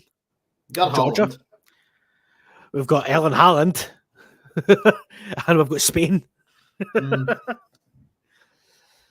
So, I mean, I'm looking at your group, your group B. So, I mean, you've got Gibraltar and Greece as your two other ones. Gibraltar is very much the whipping boy of the. Greece will be hard. Greece is a hard one, but I'm saying you would expect everyone to beat Gibraltar because we've beaten Gibraltar like many times. And then you've got Group C, which is England, Italy, and Ukraine, and Malta, and North Macedonia. Wales, also a bit of a tough group. Wales have got an okay group. I mean, okay, they've got Croatia, but it'll be a much changed Croatian team. Very much changed Croatian team. Then you've got Turkey in there, but you've also got Latvia and Armenia in there as well. So I need to finish off the kind of home nations chance. But only like the top two, like qualify. Yeah. And then you've got the last one to finish off the home nations. You've got Denmark, Finland, and Northern Ireland in the same group with Slovenia as well. Northern Ireland is not really the greatest side recently. They've changed managers, so maybe they'll change around. But Well, no, they don't really change managers. They brought back an old manager and Michael that's what O'Neill. I mean. They changed managers to go back to an old, But although they do have the nice fixture of San Marino. Yeah. No offense to any San Marinos thing, but you're not the greatest at football. At keeping a clean sheet, I'll say that. Yeah. Hey, I do have to. I mean, that was Scotland versus Faroe Islands. Mm. We got beat off the Faroes, and that was embarrassing. Oh, in our qualifier, we got beat off Luxembourg for the. That's right, 1-0, wasn't it? Yeah, that was the lowest point of Irish football results. That was under the guy you've got just down to it, Stephen Kenny, wasn't it? Mm. We have a precedent under Stephen Kenny where we do quite well against the top teams. That's why France and the Netherlands were we could give them, because we did it with Portugal. We gave them a game, and we lost just narrowly in Portugal 2-1 to Ronaldo with 2 extra time headers. I mean, look at against. And then we did 0-0 against them, and we have a precedent of doing very well against top teams, and then struggling against the teams we should be absolutely. It's like destroying. It's like your Man United. You do like the last couple of years, you do so well against the so-called top 6, but then you struggle against a Bournemouth or a Fulham or something like that. It's weird. I mean, again, take Scotland for instance. I mean, the amount of results we've had. I mean, we beat Spain, we beat France twice, home and away, when James McFadden scored and Gary Caldwell scored. We took the Germans very close. We got beat 3-2 of the Germans, home and away. But in this one, in our World Cup qualifiers, we just narrowly lose to Serbia, then we lose 1-0 to Luxembourg the next game. Yeah. And then we narrowly lose to Portugal after playing better for Portugal for the full 90 minutes, just 2 extra time Ronaldo worldies that he likes to do now and again. Yep. And then we draw 1-1 to Azerbaijan. Was that away, wasn't it? That was at home, that game. Was that at home? Aye. Then we draw 1-1 with Serbia. Yeah, a draw against the Serbs is not bad. I mean, it's not quite Scotland. I mean, obviously we beat the Serbs in penalties. And then, like I said, we got 0-0 with Ireland versus Portugal, which I was at that game. Yeah. And we also drew with Belgium 2-2, so in a friendly after that. Chance here for he's offside. We scored very good goals against Belgium, and we looked very good, and then we struggled to beat Lithuania, and we only managed to beat them 1-0 in the 96th minute by Troy Parrott. Yeah, I was on. Giroud just delayed the pass. It kind of should have went maybe back inside to the Griezmann or Dembele. Yeah. Then what's annoying on Nations League? We never start Nations League groups well. Well, you hammered Scotland. I'll tell you that for free. We started the league by losing to Armenia 1-0. That's true. Then we lost to Ukraine 1-0. Then we hammered you 3-0 with the game I actually went to. Yep. That's what I'm saying. We have not lost yet in the game that I've actually gone to. They seem to turn up when I'm there.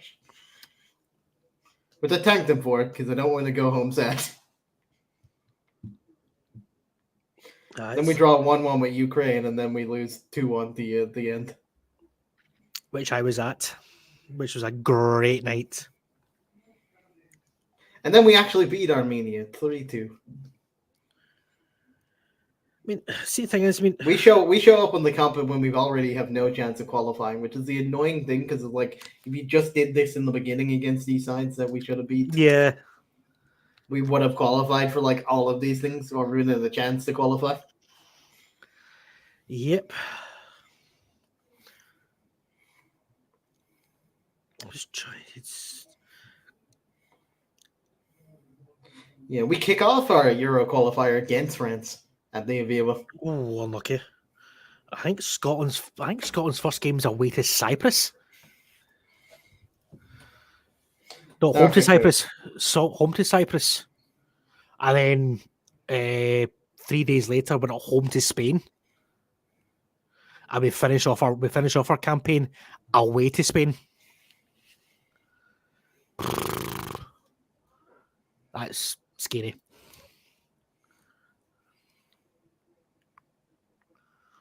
Speaking of Scotland, yeah, Scottish flag in the background. And We're- we have Ireland versus France to kick off, and then we're away to Greece, and then we're at home to Gibraltar. 2 winnable games. Mm. 2 winnable games. Then we play France again, but away this stuff. Ooh. Then we have the first game against the Netherlands in the Aviva, which at that point could end up being a must at least not lose game. Yeah.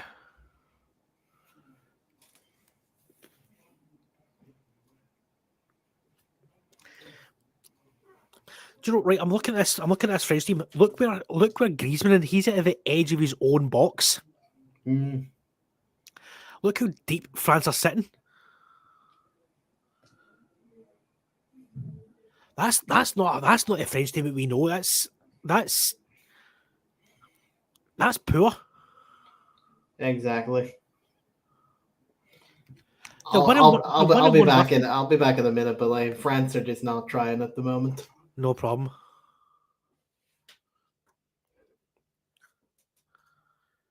I mean, that's poor. I'm sorry, but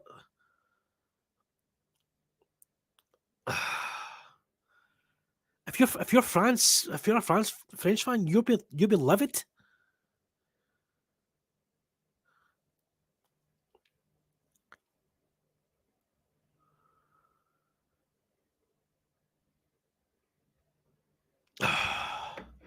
Because they're letting the Moroccans back into this game, but it is poor.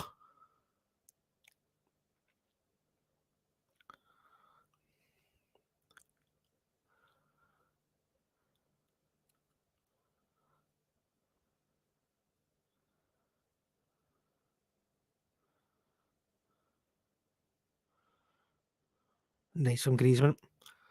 Dembele into nobody. But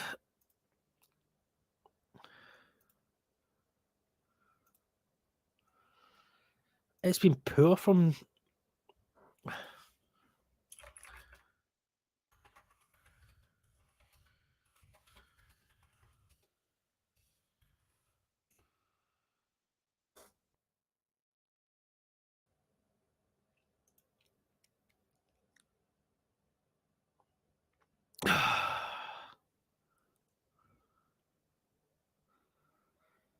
some changes afoot for Morocco.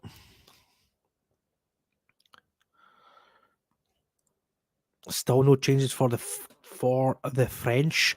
They need to get another midfielder in there. They need to take it. Oh, there's Marcus Thuram coming on. Take off Giroud.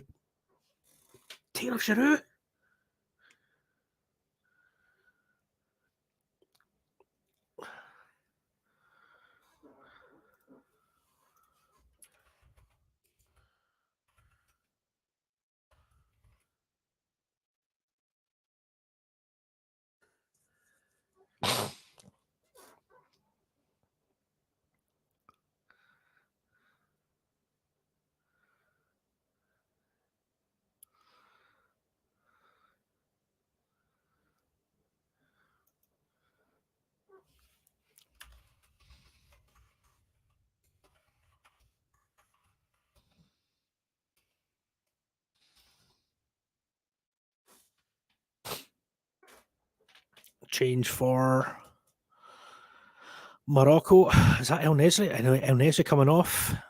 And Hamadala coming on. And Buffal going off because he's been booked for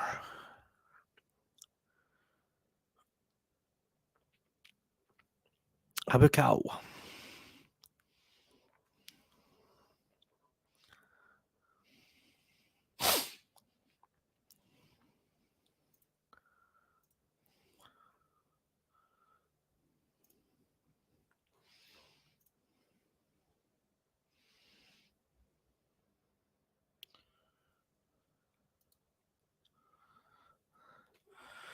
But this French team's been very poor tonight, in my opinion. They've been.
First foul on Hakimi on Marcus Thuram.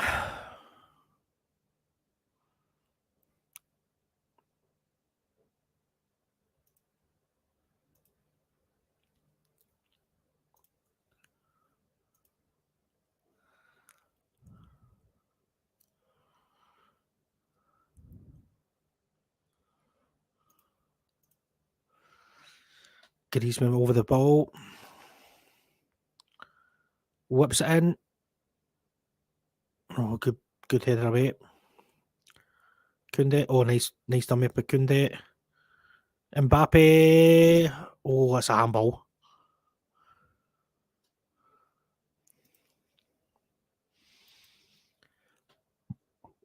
Oh, pardon me.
That's got to be a free kick and a booking. Got to be a booking.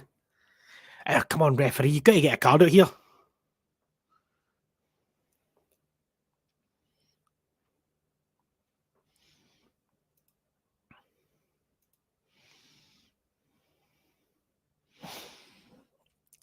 Marcus Thuram's starting to cause a wee bit of trouble.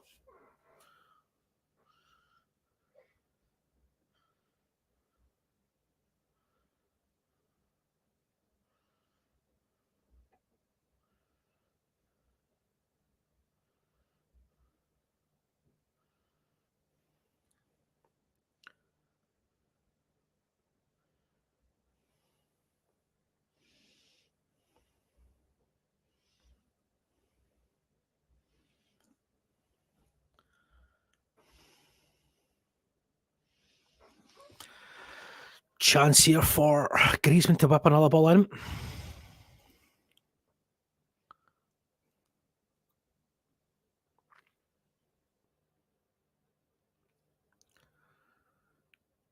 Oh, good ball in from Griezmann again. Just unlucky from Kanate. No, is it not? Sorry, Marcus Thuram.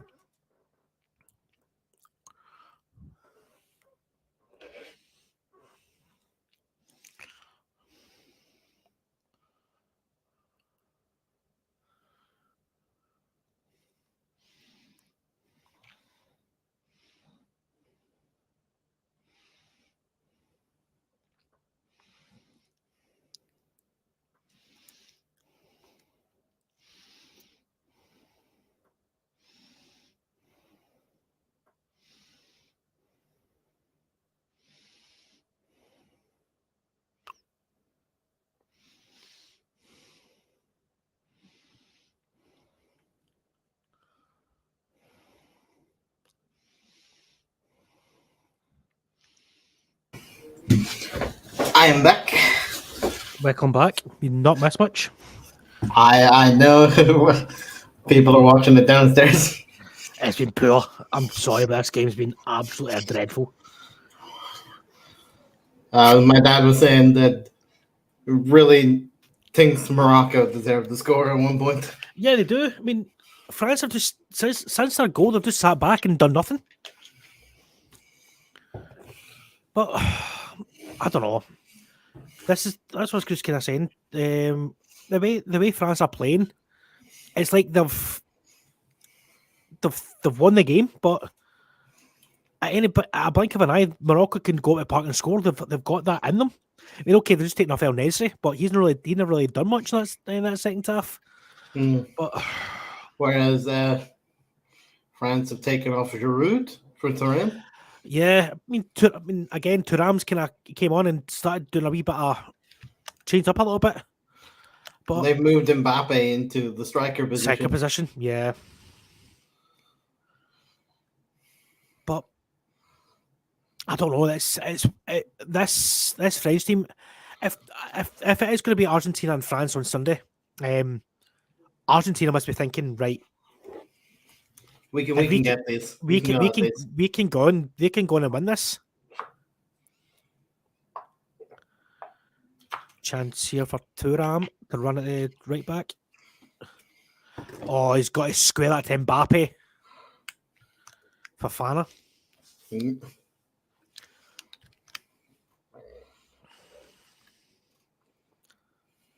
But so 50 minutes, roughly about 50 minutes to go.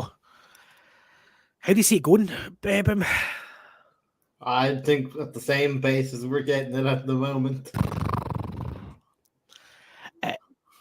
Do you know how I've been very impressed with tonight? That man right there, Antoine Griezmann.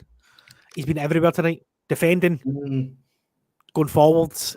He's been the most creative French player, yeah, I mean that's a freak. I mean, I don't know what the Moroccan players complain about. It's a Stonewall free kick, but Griezmann's been brilliant tonight. But there you go. There's attempts. 13 attempts to go for France. 1 on target is our goal. Yeah, Morocco 7 with 2 on target. With 2 on goal. 2 on target. It's I don't know. This French team baffles me sometimes. Yeah, I think it might be that this France team think they're in the final, so they're trying to conserve energy to keep. Yeah. Up with. I mean, here we go. Chance here for Morocco. Chance here for Morocco. Oh, you've got to hit it. He ran for too much into that box there. Chances now ruined. There's too many people. Yeah. That's great from Griezmann there. Again, Griezmann outstanding.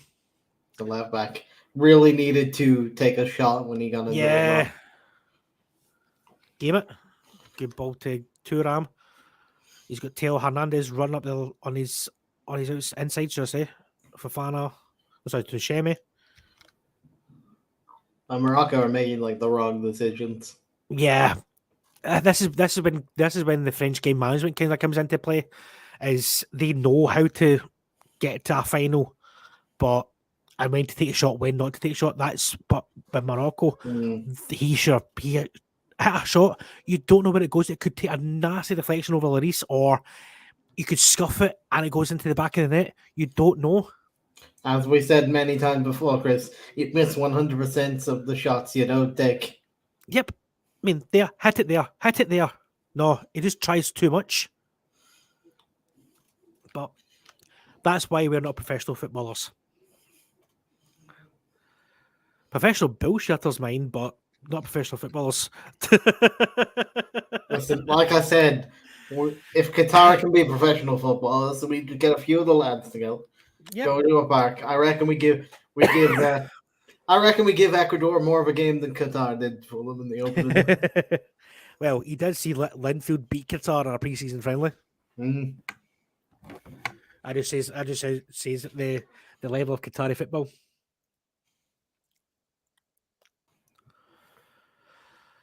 But here comes Morocco again on the attack.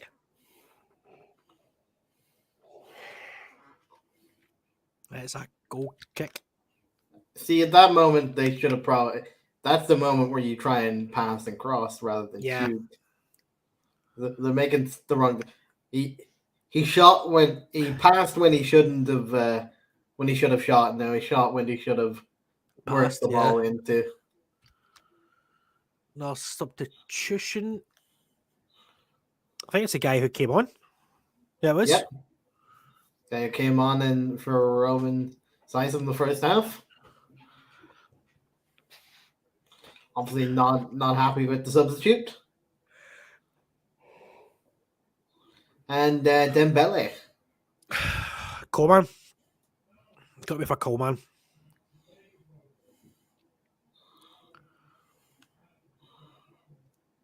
I think it was with Coleman. He's kind of went off the radar a wee bit as well, hasn't he, at Bayern Munich? Yeah. He was one of those when it was. Oh, it's not Coleman. No, it's Mooney. But Coleman is one of those players that was linked to a few moves away from Bayern before now, but like nothing really came to fruition. He kind of just turned down a lot of potential things to stay at Bayern. I mean, why would you want to leave Bayern? I mean, you're playing in one of the playing for one of the biggest teams in the world, but you're not getting a game. That's the only thing.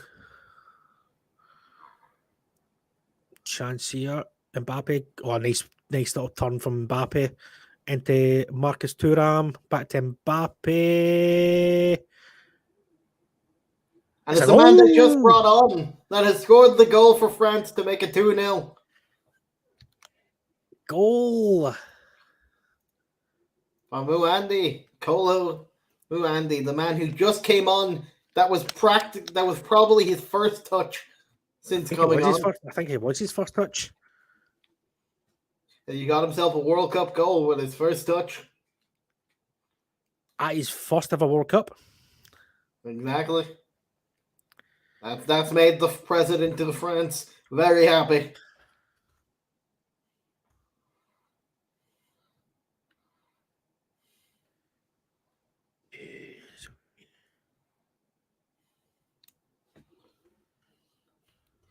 The changes have helped France get a bit more into the game that they were lacking. Yeah, definitely.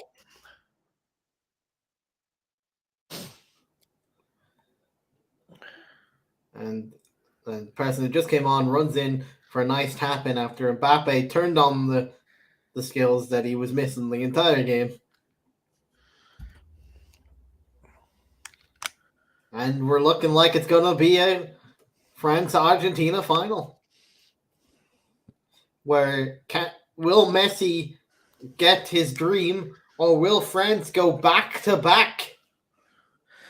For the first time since Brazil in was it 52? I can't remember now.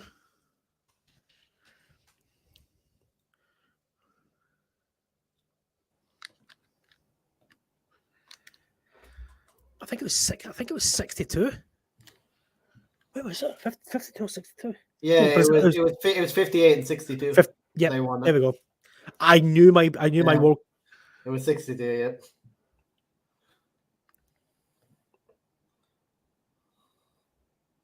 But that's what we're looking at. Can we get another back-to-back World Cup champions, or will Messi get the one trophy he's missing?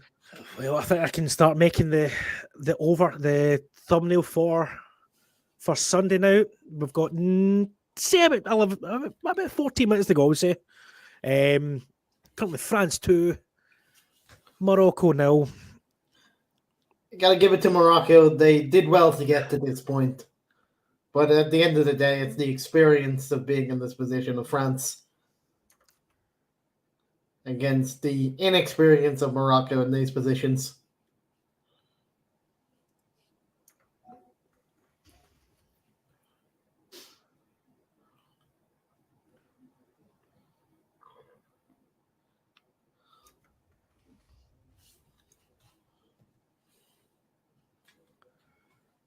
And also, we are getting the tie that everyone actually expected from the semi-finals. A lot of the time, you don't get the final you actually expect. Yep.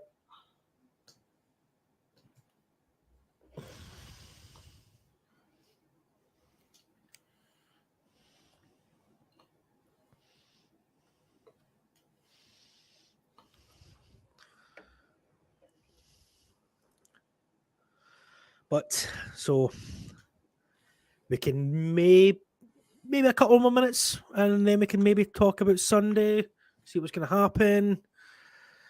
So we know one team's going to be in it. It's going to be Lionel Messi's Argentina. Will it be Kylian Mbappe's France going out to win probably the grandest prize in them all?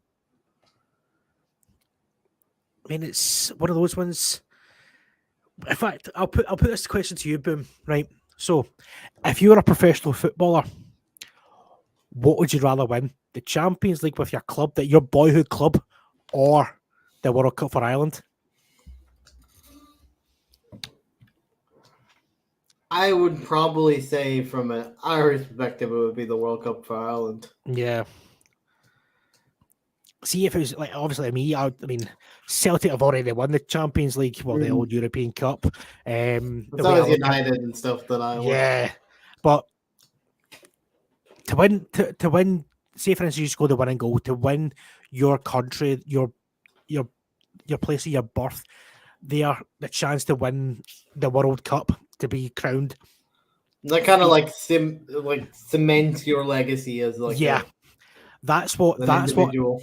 That's what Mbappe and Neymar, Mbappe and Messi have got possibly on Sunday to cement your legacy. I mean, this will be the first time since Pele won. If Mbappe wins, since Pele had won two World Cup back to back when he was 22, 23.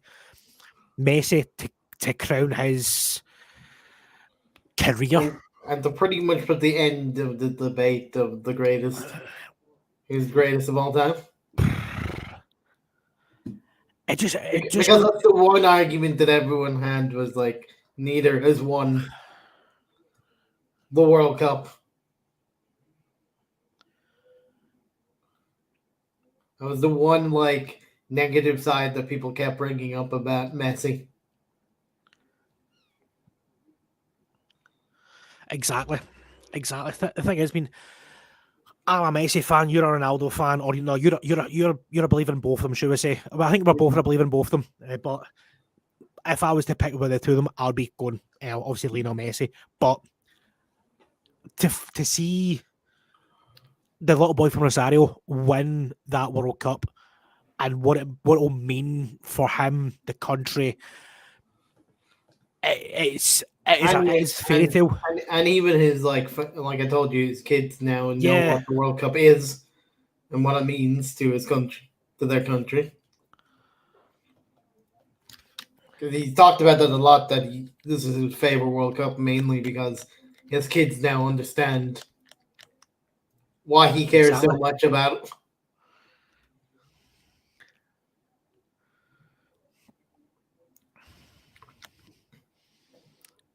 Morocco are desperately trying to create something, but it's not coming off for them.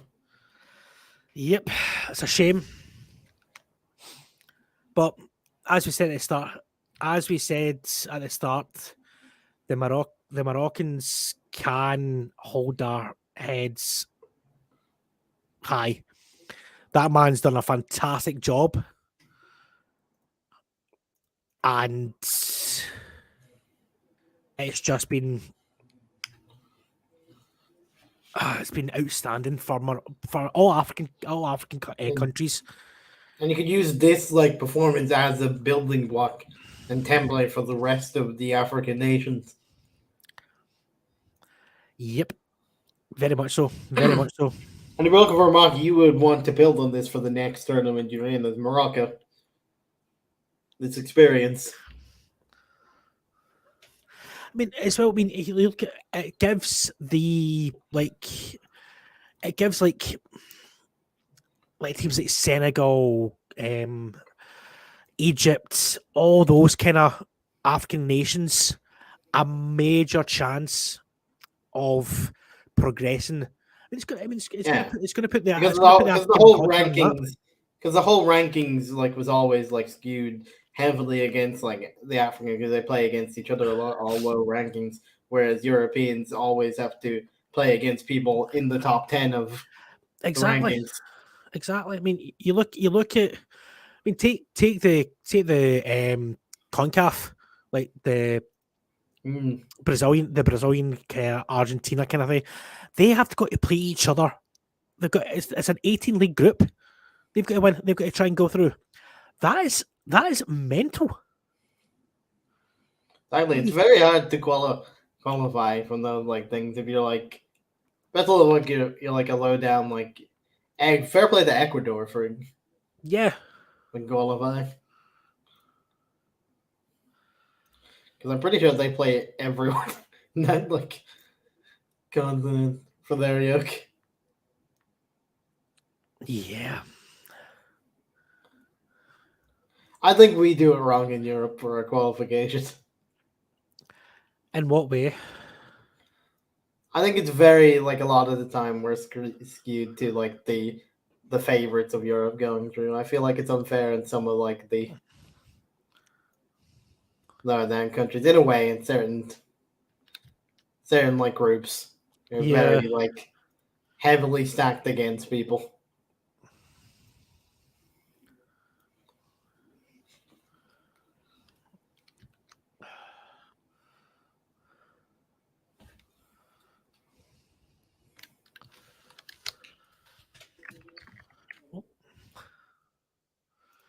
Well, that is the thumbnail done for for Sunday potentially. I've got two saved. I've got one for the Moroccans if they make a major comeback. Because you have like some groups with like 5 and some with 6. I feel like it's unfair with like the ones that have 6 and they have an extra game Yeah, to get points. For example, the extra 6 for England in England's group were they had in their 6 Albania, Andorra, and San Marino to qualify. yeah. The toughest opponent was Poland to finish second.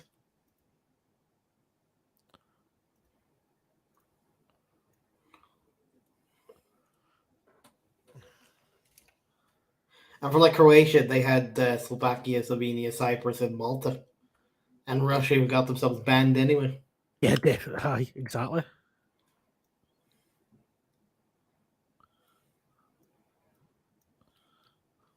I do think there could be created a different group rather than having a few groups with 6 opponents. They created completely another just group of 5. Out Yeah, of they it, could like have. slim it down.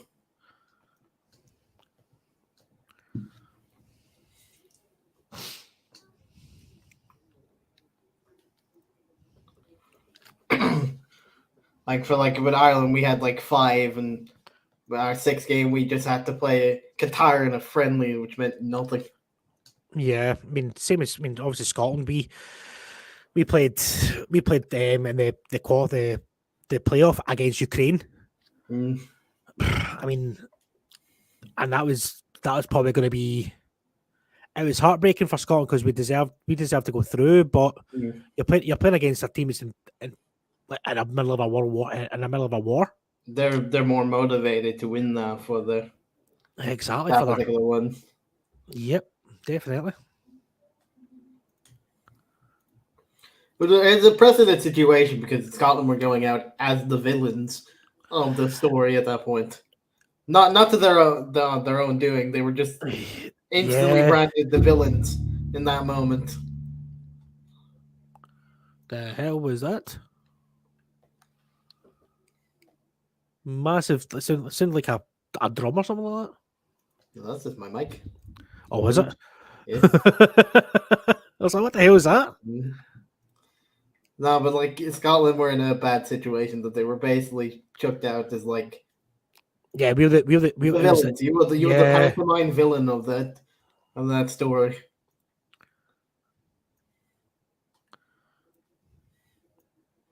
which was not your fault, but you were made the villains because everyone was rooting for Qatar.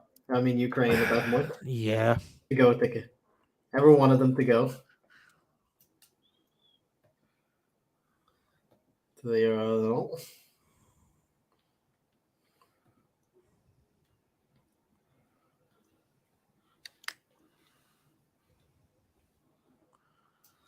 Although I knew Qatar had no hope when even Ireland we beat them. In that I mean, first, everyone can see that when, especially no, it was when you seen Linfield beating them.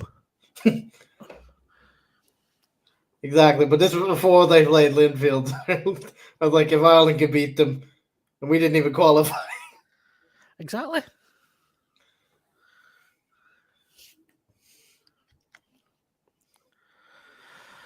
Well, I think that is it for Morocco, I'm afraid. The sad Moroccan faces, and you feel for them. Yeah. After getting into this position, it is heartbreaking, but they can take solace that they got to this situation in the first place. That no one expected it, except if you're Samuel Eto'o. He's the only man who expected it. Give Samuel Eto'o mutual credit for That's that. what I'm saying. Eto'o is the only. No one expected it but Eto'o. Although he got the other half of the bracket completely wrong. Yeah. He did also predict Morocco to win this game, so.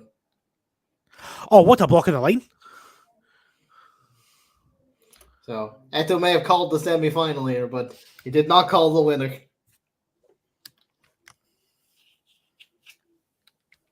But that was a good chance there from Morocco. Yeah. Blocked on the line with his knee. To at least get a constellation.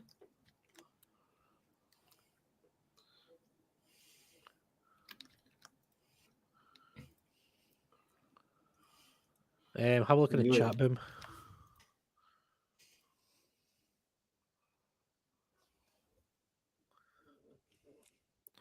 Yeah, that's good. Yes. I had to use those two, obviously, for reasons. Yeah. I like that in the back is just like the towering ghost presence, like, I am here. Exactly. He's like, I'm looking over you. Beware me. It's the past and present. Exactly. It's the close to Christmas. The ghost of Christmas past. The ghost of Christmas present.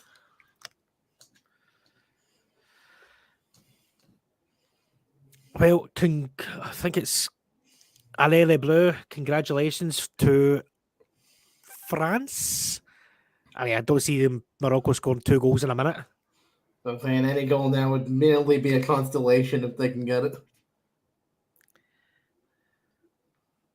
But it doesn't look like they're going to get the chance to even get one.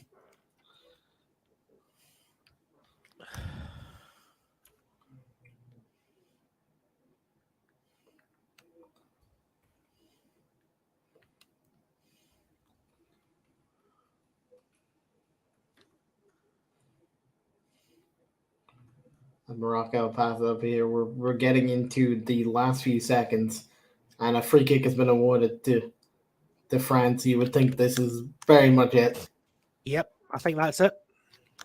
Nope. The whistle is going to be blown the second it exists, to be honest. Yeah, definitely. And there's the Allez Bleu. Allez Bleu. And the whistle blown. It doesn't even give them the chance to kick. He's like, yeah, just suck it off, lads. I want to go home. That's what the ref said. I want to get home for tea. And we have our finalist, Argentina versus France. PSG teammates, Mbappe versus Messi. If you got to think on it, it has been a PSG laden last couple of games. If you think on it, Brazil, France, Argentina, Exactly. Morocco as well now. Bikini. Yeah, but wow. And my own personal story Man United starting centre backs going head to head against each other.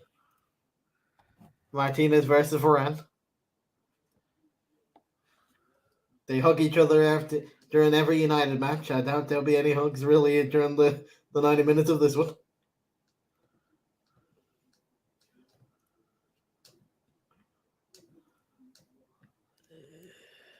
And really the best player on the pitch, ratings-wise, for France, was Hernandez, the left back. Was it? Yep. Oh dear. On an 8.2 in the end. Fair play to him. I mean, it's probably more than he got at the weekend against England. Mbappe on a 6.5 at the end of that game. Yeah. Mbappe is the worst rated player on this team.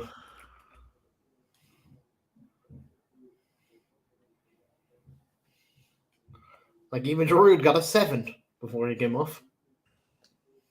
Probably for the abs. They boost the rating up just because he showed the abs, you know. Boosts up the stats of Giroud.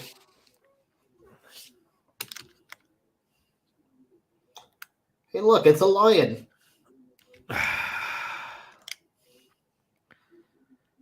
Oh, I forgot.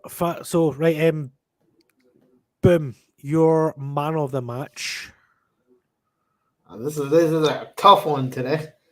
I'm gonna go with, because he was everywhere, cleaning up at the most of the team, Antoine Griezmann. I would say Griezmann was. I would agree with Griezmann. I just think he's been he got a 7.6 rating wise, but he has been he was out of his position, helping out with every other position. And he's really stepped up for a France team missing Kimpembe, missing the other Hernandez, missing Benzema, missing the keeper Magnan, missing Kante, missing Pogba, and missing the new Chelsea man eventually. Yep. It's going to be one of those ones. It's going to be an interesting game on Sunday. But I'm going to have to go with my French compadres. Oh, let me just get this sorted. I'm going to get and someone joked online saying PSG manager Mbappe has forbid Lionel Messi from taking part in the World Cup final and said, "Come back to your club immediately." Give it 2 seconds. I'm just going to bring up something. I'm just going to quickly upload it. Man's instantly transfer listed the second he scores against France. And boink. StreamYard. Slides. Can go slides.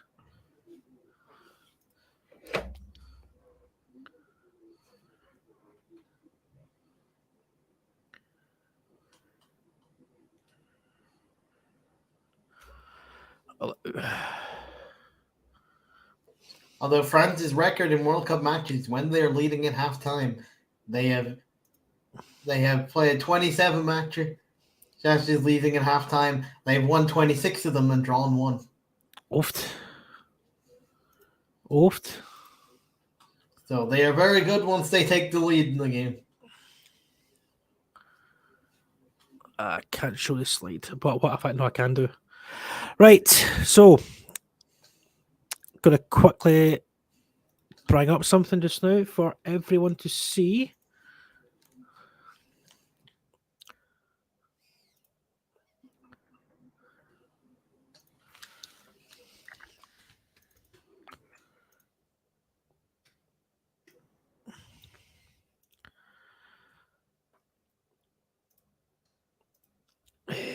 StreamYard.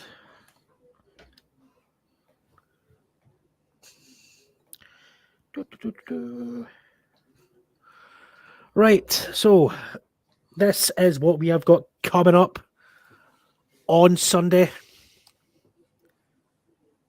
We have got the live watch along with the World Cup final, Lionel Messi versus Kylian Mbappe in the World Cup final.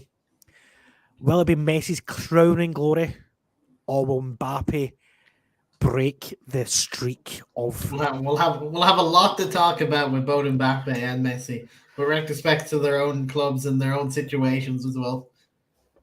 And they'll be going back to. Yeah, I would definitely. say, like, a lot of speculation with Messi, I suppose. But And we will also take a few minutes before we get into all of that and that watch along. We'll have a little chat about the third place playoff game before we yes, talk about this game, very which will be much. Croatia versus Morocco for the bronze medal. Oh, bit large. Wrong button. Zoom. Super zoom. Enhance. So, on Sunday, we might start a little bit earlier on Sunday because it is the World Cup final. So, I'm thinking 2:00 start, an hour before kickoff, because we will have, I think we will have some interesting news, guests, who knows? Things to talk about. Well, There could be lots to talk about. I mean, who knows? But guys, I'm going to pass it over to Boom. Boom, where can we find you on your socials, please? Crazy Boom with 2 underscores at the end of both Twitch and Twitter, and Boompool on YouTube. Perfect. And you can find me, your host, Chris Watt, and on Twitter, Chris Watt _89. Also, you can find me on YouTube very, very soon. Chris Watt 89 on there as well. And also, I'm going to keep that. I'm going to keep where else you can find me. A little secret, but tune in Sunday, 2 p.m. for the World Cup. And get your best 11s in there. And get your best 11s in there as well. But like I said, tune in on Sunday where we host the World Cup final between Argentina and France. It's been a pleasure hosting this World Cup semi-final for yourself. Boom, any final words? I've had a blast. Perfect. Thank you very much, Boom. And guys, thank you very much for tuning in tonight.